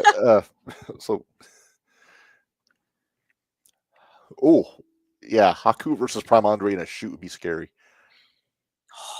You know what else would be scary? Haku versus Bad News Allen in a shoot. Oh, jeez. Bad News Brown. He was an Olympic judo player. Of course, Haku would just bite his nose off. But right. Yeah, that's how that works. There's a Bad News Brown fan page on Facebook that his daughter runs. That's pretty cool. I'm part of it too, yeah. I'm very tempted one of these days. I want to send his daughter a message, see if she would ever want to come on and talk about her dad. Hey, that reminds me, you and I need to talk because I got a message today. Oh, okay. Well, now the suspense is killing me, so we're going to get out of here because we are going on 3 hours and 8 minutes. Which is officially probably the longest one we've done. That's the longest we've done in the Minderz era. In the Minderz era. Yeah. So we're going to get out of here. Thanks, everybody, for joining us all over the world. We appreciate it. Thanks again to Jake Omen for joining us. Yes. Squared Circle Expo this weekend. He will be competing on Saturday night in the big SCX Rumble. Keep an eye out on We're glad you joined us this today, and hopefully it's you're a regular because we enjoyed all your takes. And we see you a lot. Yes. But until next time, for Minderz, this is Reb reminding y'all, life is hard, work stiff, and we'll see you guys next time. Thanks, guys.